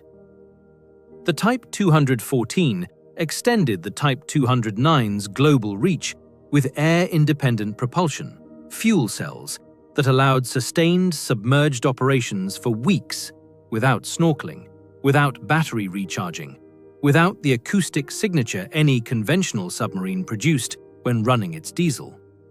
Greece, South Korea, Portugal, and Turkey ordered them. The export program had evolved from selling proven technology to selling a genuine capability advantage. A conventionally powered submarine that could match a nuclear boat's endurance in many scenarios, at a fraction of the cost. German submarine design had found its post-war purpose, not dominating the ocean, but making it ungovernable for anyone who tried. The Type 212A is the submarine Germany built for itself, the most advanced conventional submarine in operational service anywhere in the world. Hydrogen fuel cells provide propulsion so quiet that the crew's own movements register louder than the machinery. A non-magnetic composite hull defeats magnetic anomaly detection and deflects active sonar returns. It does not need to surface. It does not need to snorkel. It can remain submerged and silent for weeks, in water as shallow as the Baltic or as deep as the Atlantic. Waiting. Germany began the submarine age trying to make the surface irrelevant. The Type 212A has succeeded. 2 world wars, 2 near victories at sea, 2 total defeats on land.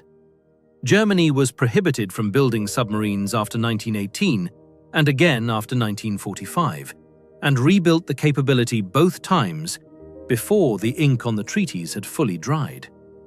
The country that lost more submariners than any other nation in history, that sent 30,000 men below and brought back fewer than 10,000, did not abandon the weapon that killed them. It refined it, quietly, without ambition for empire or ocean dominance. It built the Type 212A, a machine so silent that the water around it cannot confirm it exists. Germany tried twice to win the ocean. It settled in the end for becoming invisible within it. On the 17th of January, 1955, a submarine left Groton, Connecticut, and transmitted 4 words: underway on nuclear power. USS Nautilus was 320 feet long, cost $55 million, and ran on a pressurized water reactor designed by Hyman Rickover. She could stay submerged indefinitely, limited not by batteries or air, but by food. Every submarine that came before her was a submersible, a surface vessel that could briefly dive. Nautilus was something different. She lived underwater. The diesel age ended that morning, and nobody in the navies of the world could pretend otherwise. The second nuclear submarine the United States built was powered by a liquid sodium reactor. The theory was sound. Sodium coolant transfers heat more efficiently than water, which means more power from a smaller plant. The USS Seawolf proved the theory correct, and the practice unworkable. Sodium reacted violently with water. Leaks were catastrophic. The reactor ran hot enough to destroy itself if anything went wrong. 3 years into service, in 1960, the Navy removed the sodium plant entirely and replaced it with conventional pressurized water. Seawolf's failure was not wasted. It told every Navy that followed exactly which road not to take. Sometimes the most important lessons are the expensive ones. The Soviet Union launched its first nuclear submarine in 1958, 3 years after Nautilus. K-3, later named Leminsky Komsomol, was the product of a crash program driven by ideology as much as strategy. The Americans had done it, and the gap had to be closed. The November class carried 2 reactors and could sustain 31 knots submerged, faster than Nautilus. What it could not do was run safely. The reactors leaked radiation, the shielding was inadequate, Crew doses were measured in rem rather than millisieverts. In 1967, a hydraulic fire killed 39 men. The November class proved that nuclear propulsion could be replicated in years rather than decades, and that speed without safety is its own kind of catastrophe. Britain's first nuclear submarine was built around an American reactor. HMS Dreadnought was laid down in 1959 with the Westinghouse S5W plant, the same reactor fitted to USS Skipjack, purchased from the United States under the 1958 Mutual Defense Agreement. The decision was pragmatic and uncomfortable in equal measure. Britain had the engineers and the ambition. It did not have the time. Developing an indigenous reactor from scratch would have taken a decade. Buying American took 2 years. Dreadnought commissioned in 1963, becoming the Royal Navy's first true submarine, and the first nuclear-powered vessel built by any nation other than the two superpowers. The lesson Britain drew was that independence sometimes begins with a well-chosen dependency. The problem with land-based missiles was that everyone knew where they were. A missile silo can be targeted, a submarine cannot. Not reliably, not consistently, not if it is moving through 300 meters of ocean on a random patrol track. USS George Washington, commissioned in December 1959, carried 16 Polaris A-1 missiles in tubes fitted into a hull that had been cut in half and stretched to accommodate them. On the 20th of July 1960, she fired the first ballistic missile ever launched from a submerged submarine. The weapon flew 1,000 miles. The deterrent calculus of the Cold War shifted permanently that afternoon. For the first time, a nuclear strike could come from anywhere. 5 months after George Washington, the Soviet Union commissioned its first nuclear ballistic missile submarine. K-19 of the Hotel class carried 3 D-2 ballistic missile launchers in her sail. Surface-launched, already a generation behind Polaris the moment she commissioned. On the 4th of July 1961, her reactor coolant system failed in the North Atlantic. Without cooling water, the reactor would melt down. The captain ordered a makeshift repair team into the reactor compartment without adequate protection. 8 men received lethal doses and died within weeks. K-19 became known among Soviet submariners as Hiroshima. She was the price of trying to match a technology in years that should have taken decades. If you want to explore this further, links to recommended books and scale models are in the description below.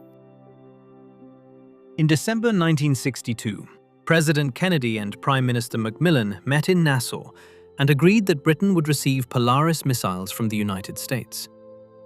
The deal preserved Britain's independent nuclear deterrent at a fraction of the cost of developing one domestically, and permanently tied British nuclear strategy to American technology.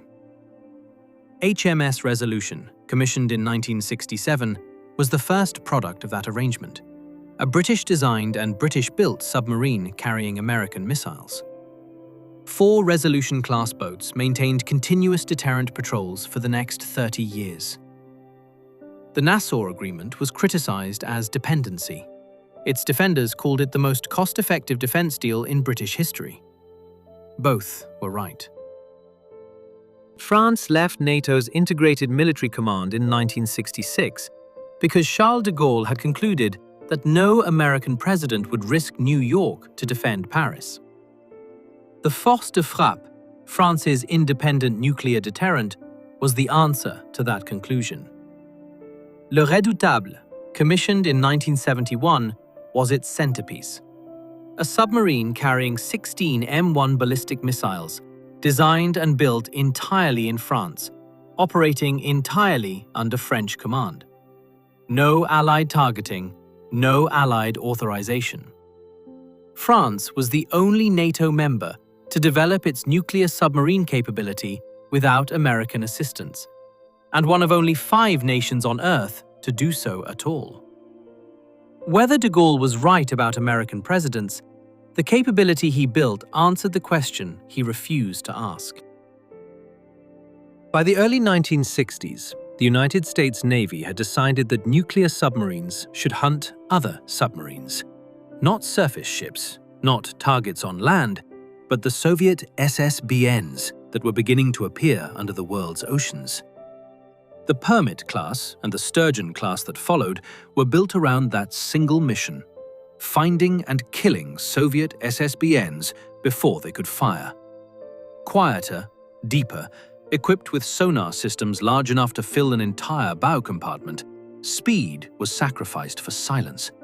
A Sturgeon could hear a Soviet submarine far beyond the range at which it could be heard in return. The Americans were not building weapons, they were building hunters. The Project 667, a Yankee class entering service in 1967, was the Soviet Union's first submarine capable of firing ballistic missiles while submerged, 8 years after George Washington. 16 missiles, 1,600 kilometers of range, and a hull shape finally optimized for underwater performance rather than surface running. The Project 670 Charlie class, built simultaneously, went further. It could fire cruise missiles at carrier groups from beneath the surface without exposing itself. The Soviets had closed the SSBN gap and opened a new one simultaneously.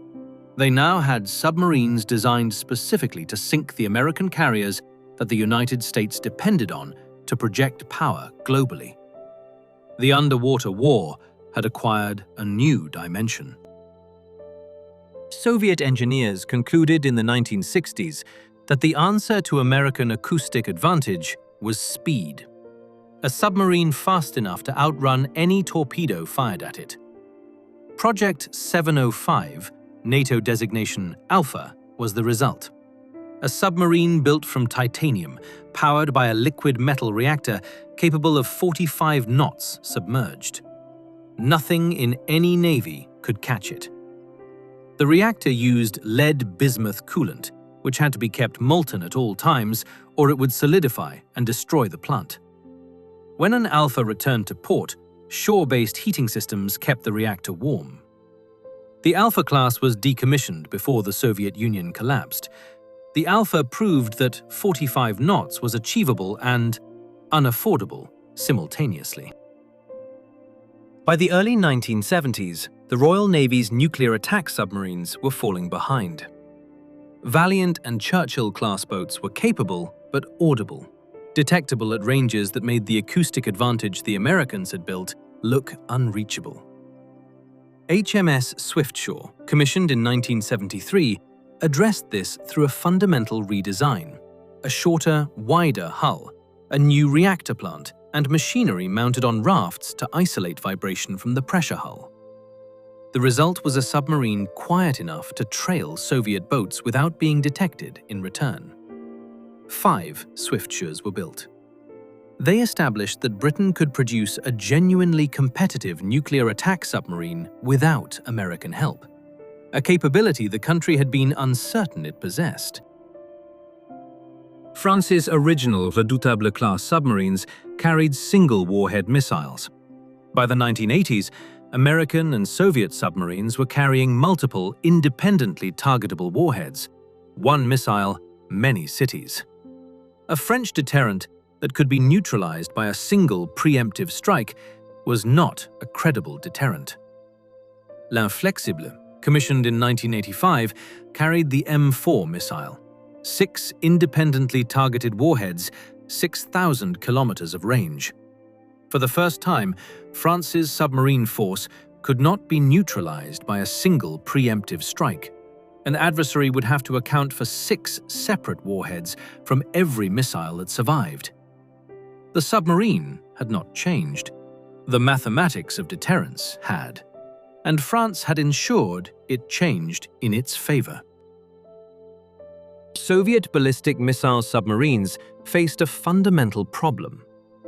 To threaten the continental United States, they had to cross the NATO anti-submarine barrier in the North Atlantic, a network of sensors, aircraft, and hunter-killer submarines that made the transit extremely dangerous.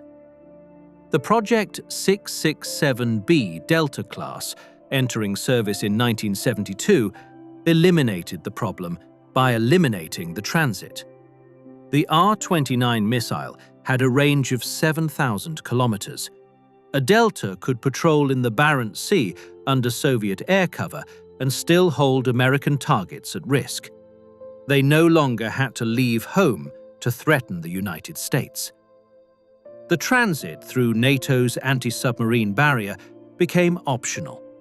The entire strategic equation changed in a single class. The United States Navy built 62 Los Angeles-class submarines. Not 60, not 65, 62. Over a production run of 17 years, more nuclear attack submarines than any other class in history.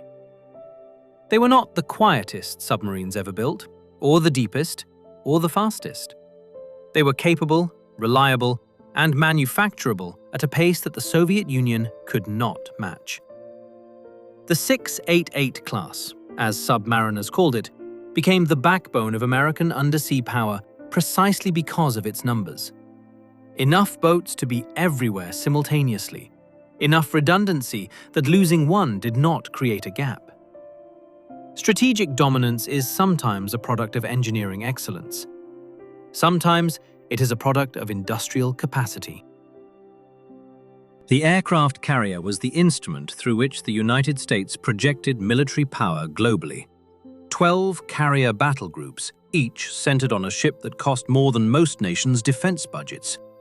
The Project 949 Oscar class was designed with one purpose: to sink them. 24 P-700 Granite cruise missiles, each carrying a 500-kilogram conventional warhead or a nuclear one, fired in a coordinated salvo designed to overwhelm a carrier's defenses simultaneously. A single Oscar could, in theory, destroy a carrier battle group. 12 Oscars were built. NATO planners spent the 1980s designing the systems that would have to stop them. Each USS Ohio-class submarine carried 24 Trident II ballistic missiles. Each missile carried up to 8 independently targeted warheads. 14 Ohio-class SSBNs were operational simultaneously at the Cold War's peak, meaning the United States maintained, at sea, the permanent capacity to deliver several thousand nuclear warheads from platforms that could not be located, tracked, or preemptively destroyed. The Ohio class was not the most technically sophisticated submarine in the world. It was the most consequential, the physical embodiment of second strike capability, the guarantee that no first strike could ever be worth its cost. As long as one Ohio was at sea, nuclear war remained irrational. The Typhoon class was the largest submarine ever built. 48,000 tons submerged, longer than 2 Boeing 747s placed end-to-end, wider than a city block. Inside the pressure hull were 20 launch tubes for R-39 ballistic missiles, a swimming pool, a sauna, and a small gymnasium. The Soviet Navy built 6 of them. They were designed to operate under the Arctic ice, absorbing an American first strike and emerging to fire in retaliation. Whether they could actually do this was never tested. What they demonstrated was that the Soviet Union was willing to commit resources to submarine construction on a scale that no other nation could match, or perhaps fully comprehend. The Royal Navy had spent 20 years trying to build a submarine that American sonar operators could not hear. HMS Trafalgar, commissioned in 1983, was the closest they had come. A pump jet propulsor replaced the conventional propeller, eliminating the cavitation noise that made submarines detectable at long range.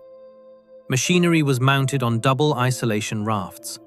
The hull was coated in anechoic tiles that absorbed active sonar pulses rather than reflecting them. Trafalgar-class submarines were among the quietest in the world at the time of their introduction. quiet enough that a Soviet crew might never know one was there until it was too late. 7 were built. The smallest nuclear attack submarine ever built belonged to France. The Ruby class displaced 2,400 tons submerged, less than half the displacement of a Los Angeles class, smaller than some diesel submarines. The reactor was a single compact unit, generating the power needed for a submarine a third of the size it would normally equip. France had concluded that an independent nuclear submarine capability was strategically essential and fiscally constrained, and that the way to reconcile those requirements was miniaturization. 6 Ruby-class submarines were built. They proved that a credible nuclear attack submarine force did not require American industrial scale. It required French engineering precision. The Soviet Union built the Sierra class from titanium. The metal is stronger than steel, lighter than steel, and almost entirely invisible to magnetic anomaly detection systems. It allowed the Sierra to dive to depths exceeding 1,000 meters, far beyond the crush depth of any torpedo that could be fired at it. 4 were completed. The cost was enormous, and the construction time immense. Titanium welding required techniques mastered by only a handful of specialized workers. The Sierra was a masterpiece the Soviet economy could not afford in quantity. It was replaced by the Akula, which was made of steel and could be built in numbers. In 1985, American sonar operators tracking a new Soviet submarine in the North Atlantic discovered something unprecedented. They could not hear it. Project 971, NATO designation Akula, had achieved acoustic signatures comparable to the Los Angeles-class submarines searching for it. For the first time since Nautilus, the United States did not have a clear acoustic advantage. The CIA called it the most significant Soviet submarine development in a decade. 15 Akulas were built. They represented the culmination of 3 decades of Soviet investment in quieting technology, and they arrived just as the Soviet Union was running out of the money to support them. The Seawolf class was designed to be faster, quieter, deeper, and more heavily armed than anything the Soviet Union could build or would ever build. It had 8 torpedo tubes instead of 4. It could carry 50 weapons instead of 25. It cost $3 billion per submarine. The Cold War ended before the second boat was launched. Congress terminated the program at 3 hulls. The Seawolf class became the most capable submarine in the world and the clearest possible demonstration that capability without affordability is a strategy the peacetime budget process will not sustain. Its intended successor was designed from the beginning to cost $2 billion. That submarine was called Virginia. On the 12th of August 2000, K-141 Kursk sank in the Barents Sea with 118 men on board. A faulty torpedo leaked hydrogen peroxide, detonating the warheads in the forward torpedo room. The submarine sank in 108 meters of water. 23 men survived and reached the aft escape compartment. They wrote notes. They waited. The Russian Navy's rescue attempts failed. By the time Norwegian divers opened the hatch, the air was gone. The Kursk was designed to destroy American carrier groups. It could not save its own crew from 90 meters of water. The silent war had been fought for 40 years, without a submarine lost to enemy action. The sea required no enemy. The Virginia class was not designed to fight the Soviet Navy. The Soviet Navy no longer existed. It was designed to do everything: attack submarines, land strike, intelligence gathering, special forces insertion, mine warfare, in shallow coastal waters as easily as in the open ocean. Modular construction, with sections built at 2 shipyards simultaneously, brought the cost down and the production rate up. Block improvements updated the design every few years, without stopping the production line. By 2026, more than 20 Virginia-class submarines were in service. The Cold War had been won by specialization. The peace that followed required submarines that could do anything, anywhere, against an enemy that had not yet fully revealed itself. For 17 years after the Soviet Union collapsed, Russia did not commission a single nuclear submarine. The shipyards at Severodvinsk kept working, slowly, on a hull that had been laid down in 1996 and would not commission until 2013. The Borei class, Project 955, was Russia's first new strategic submarine since the Typhoon. 16 Bulava ballistic missiles, pump jet propulsion used for the first time on a Russian nuclear boat, a hull designed around stealth rather than size. 8 Borei-class submarines are planned. They are the answer to a question that the 1990s left open: whether Russia could rebuild a nuclear submarine force after the infrastructure of the Soviet state had largely dissolved. The answer, slowly and expensively, was yes. Russia's answer to the Virginia class was the Yasen, Project 885. A submarine that could hunt other submarines, strike land targets with cruise missiles, and attack surface ships, all from a single hull. 32 vertical launch tubes for Caliber and Onyx cruise missiles, 10 torpedo tubes, a spherical bow sonar that required the torpedo tubes to be moved to the sides of the hull. The first Yasen, Severodvinsk, commissioned in 2014 after 21 years of construction and delay. 5 Yasen M variants have since followed, with improved electronics and quieter machinery. Western assessments place the Yasen M close to the acoustic performance of late-model Virginia-class submarines. The gap that opened after the Soviet collapse has narrowed. France's Rubis-class submarines were small, capable, and aging. The Barracuda class that replaced them beginning in 2020 was none of those things.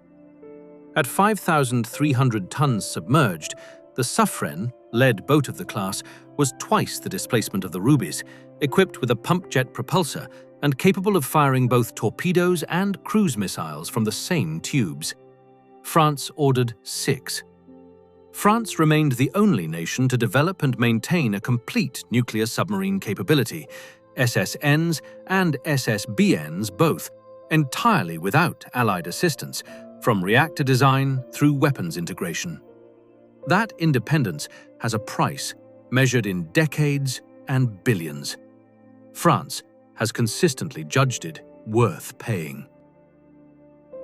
In December 1971, an American carrier battle group entered the Bay of Bengal to signal support for Pakistan during a war with India. India could not respond in kind. The lesson was retained for 45 years. INS Arihant, commissioned in 2016, was India's answer. A nuclear-powered ballistic missile submarine built at Visakhapatnam, carrying 12 K-15 missiles. The range was limited. The capability was not. Arihant made India the 6th nation to operate a nuclear submarine it had built itself, the first outside the UN Security Council's 5 permanent members. It was not the most capable submarine in the world.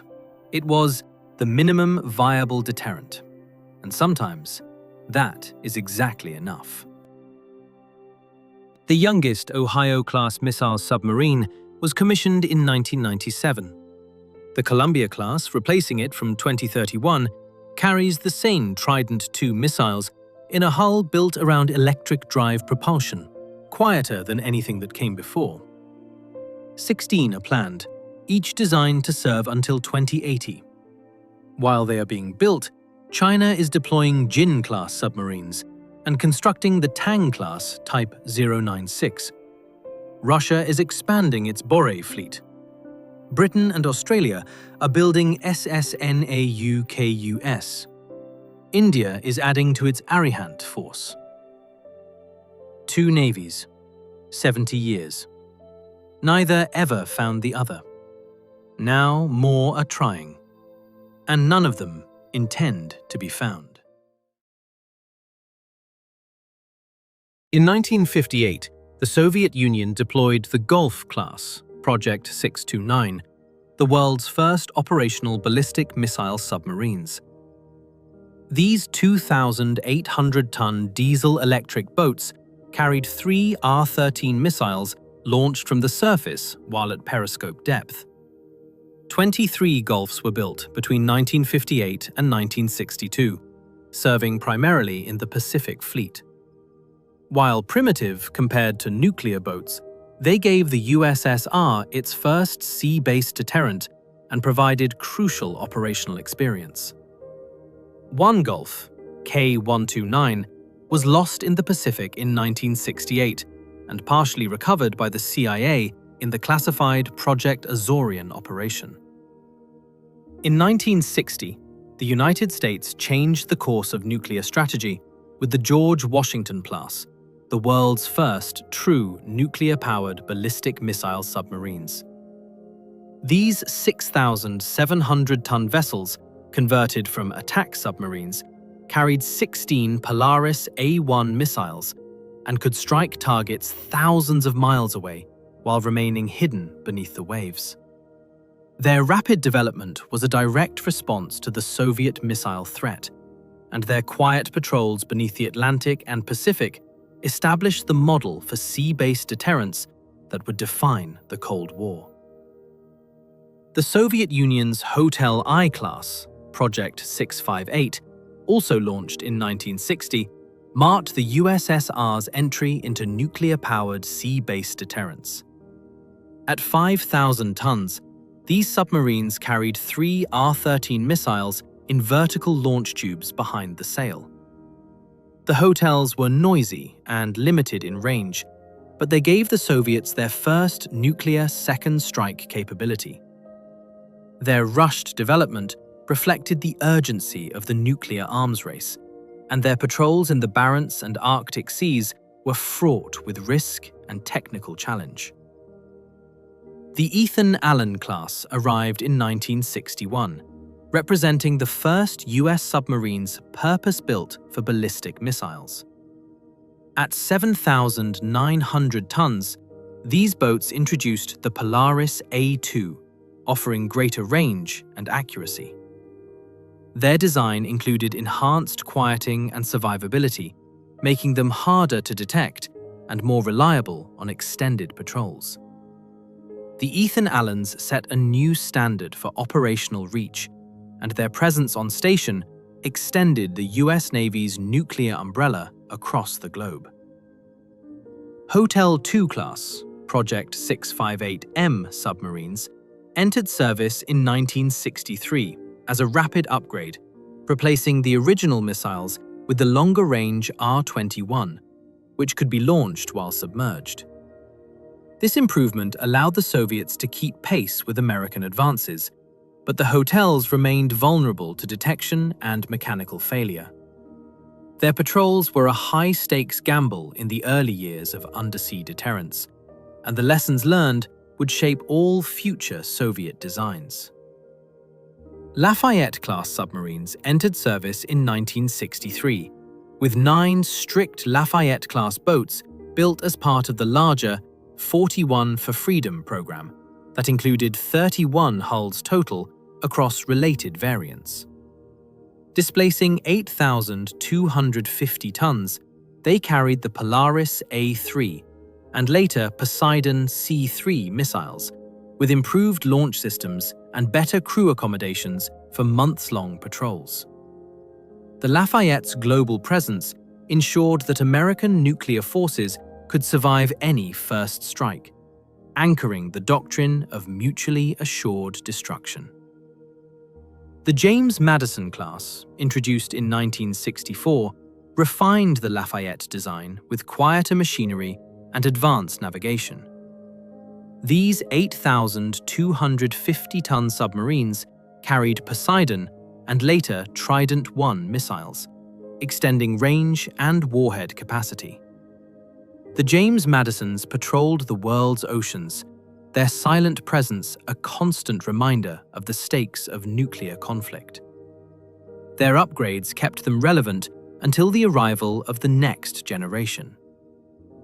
Benjamin Franklin-class submarines, entering service in 1965, brought further advances in stealth and reliability as the last of the 41 for freedom. At 8,250 tons, they carried Poseidon and later Trident I missiles, with enhanced machinery quieting and improved crew accommodations. These boats marked the end of the first generation of American SSBNs, just as the next leap in capability was on the horizon. Britain's Resolution class entered service in 1967, bringing the United Kingdom into the Nuclear Deterrent Club. These 8,400-ton boats carried 16 Polaris missiles and were designed for extended patrols in the North Atlantic. The Resolution class gave Britain an independent second strike capability, anchoring its strategic posture for decades. Their quiet patrols beneath the waves were a cornerstone of NATO's nuclear umbrella. The Yankee class, Project 667A, marked a major leap for the Soviet Navy when it entered service in 1967.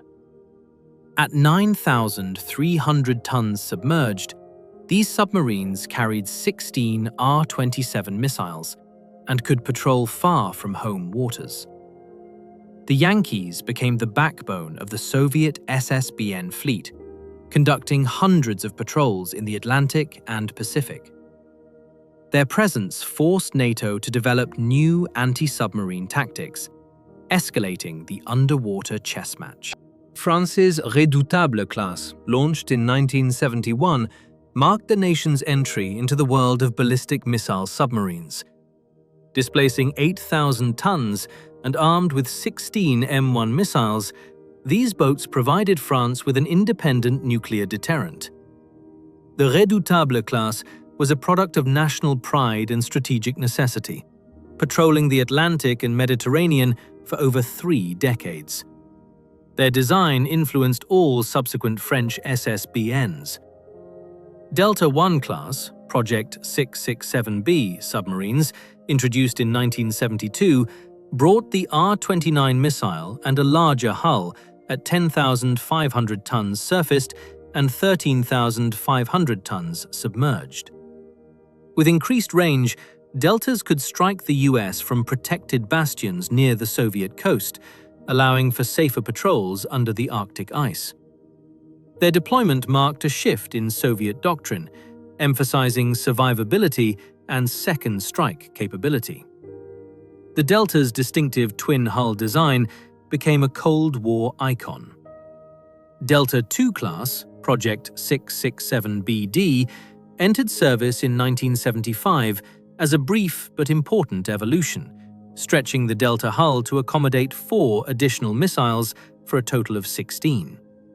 These boats, at 11,700 tons, improved Soviet launch capacity but were quickly superseded by more advanced designs. The Delta IIs served as a bridge to the next generation of missile submarines. Delta III class, Project 667BDR, arrived in 1976, introducing the R-29R missile with multiple independently targetable warheads, MIRVs. These 13,000-ton submarines could deliver a devastating strike from beneath the polar ice, and their improved sonar and quieting measures made them harder to track. The Delta III's patrols in the Arctic became a central pillar of Soviet nuclear strategy, and their longevity was ensured by multiple refits and upgrades. The Ohio class entered service in 1981, setting a new standard for ballistic missile submarines. With 24 Trident missiles and 18,700-ton displacement, these boats can remain submerged for months, patrolling undetected across the world's oceans. Their modular design allows for conversion to guided missile submarines, extending their service life. The Ohio class remains the backbone of America's sea-based deterrent, with a reputation for reliability and quiet power. The Typhoon class, Project 941, also entering service in 1981, stands as the largest submarines ever built, a Cold War colossus at over 48,000 tons submerged. Each Typhoon carried 20 R-39 missiles and could remain hidden beneath the Arctic ice for months. Their double-hull construction and luxurious crew quarters set them apart, but their sheer size made them expensive and complex. Only 6 were completed, and as of 2026, only 1 remains operational, with the others scrapped or converted to other purposes. Delta IV class, Project 667BDRM, entered service in 1985, representing the peak of Soviet Cold War SSBN design. Displacing over 18,000 tons, these boats initially carried the R-29RM missile, later upgraded to the R-29RMU Cineva with enhanced range and accuracy. Delta IVs featured advanced quieting, improved crew accommodations, and the ability to launch from beneath Arctic ice. They remain in active service with the Russian Navy today, their ongoing upgrades ensuring continued relevance. China's Type 092 Xia class, first deployed in 1987, was the country's initial foray into sea-based nuclear deterrence. At around 8,000 tons, the Xia carried 12 JL-1 missiles, but suffered from technical and reliability issues. The submarine's limited range and noisy operation restricted its effectiveness, but it marked a crucial step in China's nuclear modernization and paved the way for more advanced designs. The United Kingdom's Vanguard class entered service in 1993, replacing the Resolution boats with a new generation of stealth and firepower. These 15,900-ton submarines carry 16 Trident II missiles and feature advanced quieting technology. The Vanguard class ensures Britain's continuous at-sea deterrent, with at least one boat always on patrol.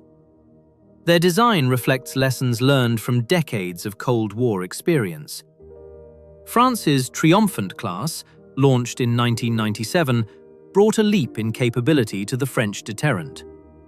Displacing 14,300 tons and carrying 16 M45 or M51 missiles, these submarines are among the quietest in the world. The Triomphant class represents the culmination of French engineering, with improved survivability and global reach. Their patrols maintain France's independent nuclear posture in the 21st century. China's Type 094 Jin class, first deployed in 2004, marked a significant leap in Chinese sea-based nuclear capability. Displacing around 11,000 tons and carrying 12 JL-2 missiles, the Jin class can patrol far from Chinese shores. While not as quiet as Western designs, these submarines represent a major step forward in China's nuclear modernization and have become a key element of Beijing's strategic posture. Borei class, Project 955 submarines, entered service in 2013, representing Russia's new generation of strategic deterrence. At 24,000 tons, these boats carry 16 Bulava missiles and feature advanced quieting and survivability. The Borei class is designed for extended patrols in the Arctic, ensuring Russia's nuclear deterrent remains credible in the 21st century. Their modern systems and improved crew accommodations reflect decades of technological evolution. Borei A class, Project 955A, entering service in 2014, is an improved variant with further noise reduction, advanced sonar, and enhanced crew comfort. These submarines continue the evolution of Russian sea-based deterrence, reflecting lessons learned from decades of Cold War competition. The Borei A's stealth and survivability make it a formidable component of Russia's strategic arsenal, and their ongoing production signals a long-term commitment to undersea deterrence. India's Arihant class entered service in 2016, giving the country its first credible sea-based nuclear deterrent. These 6,000-ton submarines carry up to 12 K-15 or 4 K-4 missiles, providing a secure second strike capability.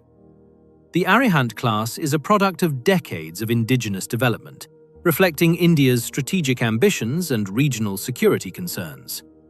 Their patrols mark India's arrival as a true nuclear triad power.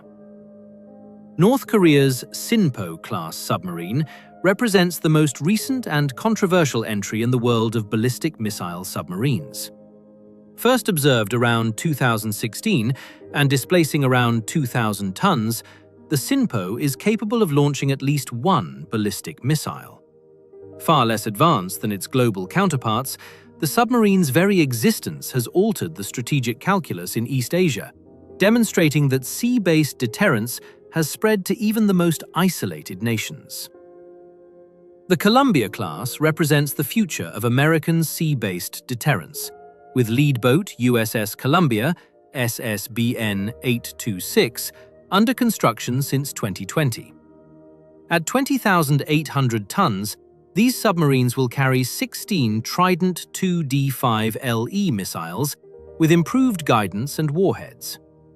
The Columbia class features electric drive propulsion for quieter operation, X-stern control surfaces for better maneuverability, and a 42-year service life that eliminates mid-life refueling.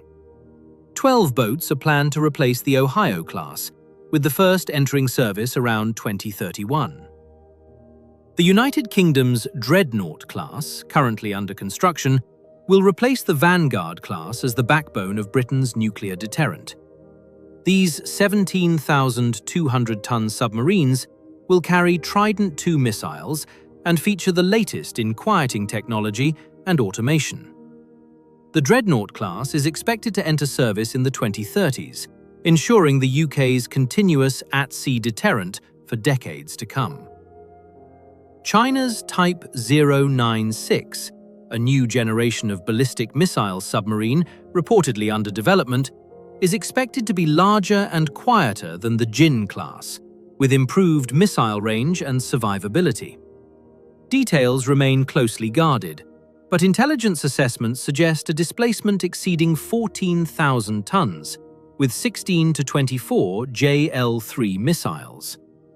The Type 096 signals China's intent to match the world's leading submarine powers and expand its global reach. India's S-5 class, currently in the design phase, is expected to be a much larger and more capable successor to the Arihant. With a planned displacement of over 13,000 tons and the ability to carry significantly more missiles, the S-5 will anchor India's future sea-based deterrent. The program's progress is closely watched by regional rivals, and its completion will mark a new chapter in India's strategic evolution.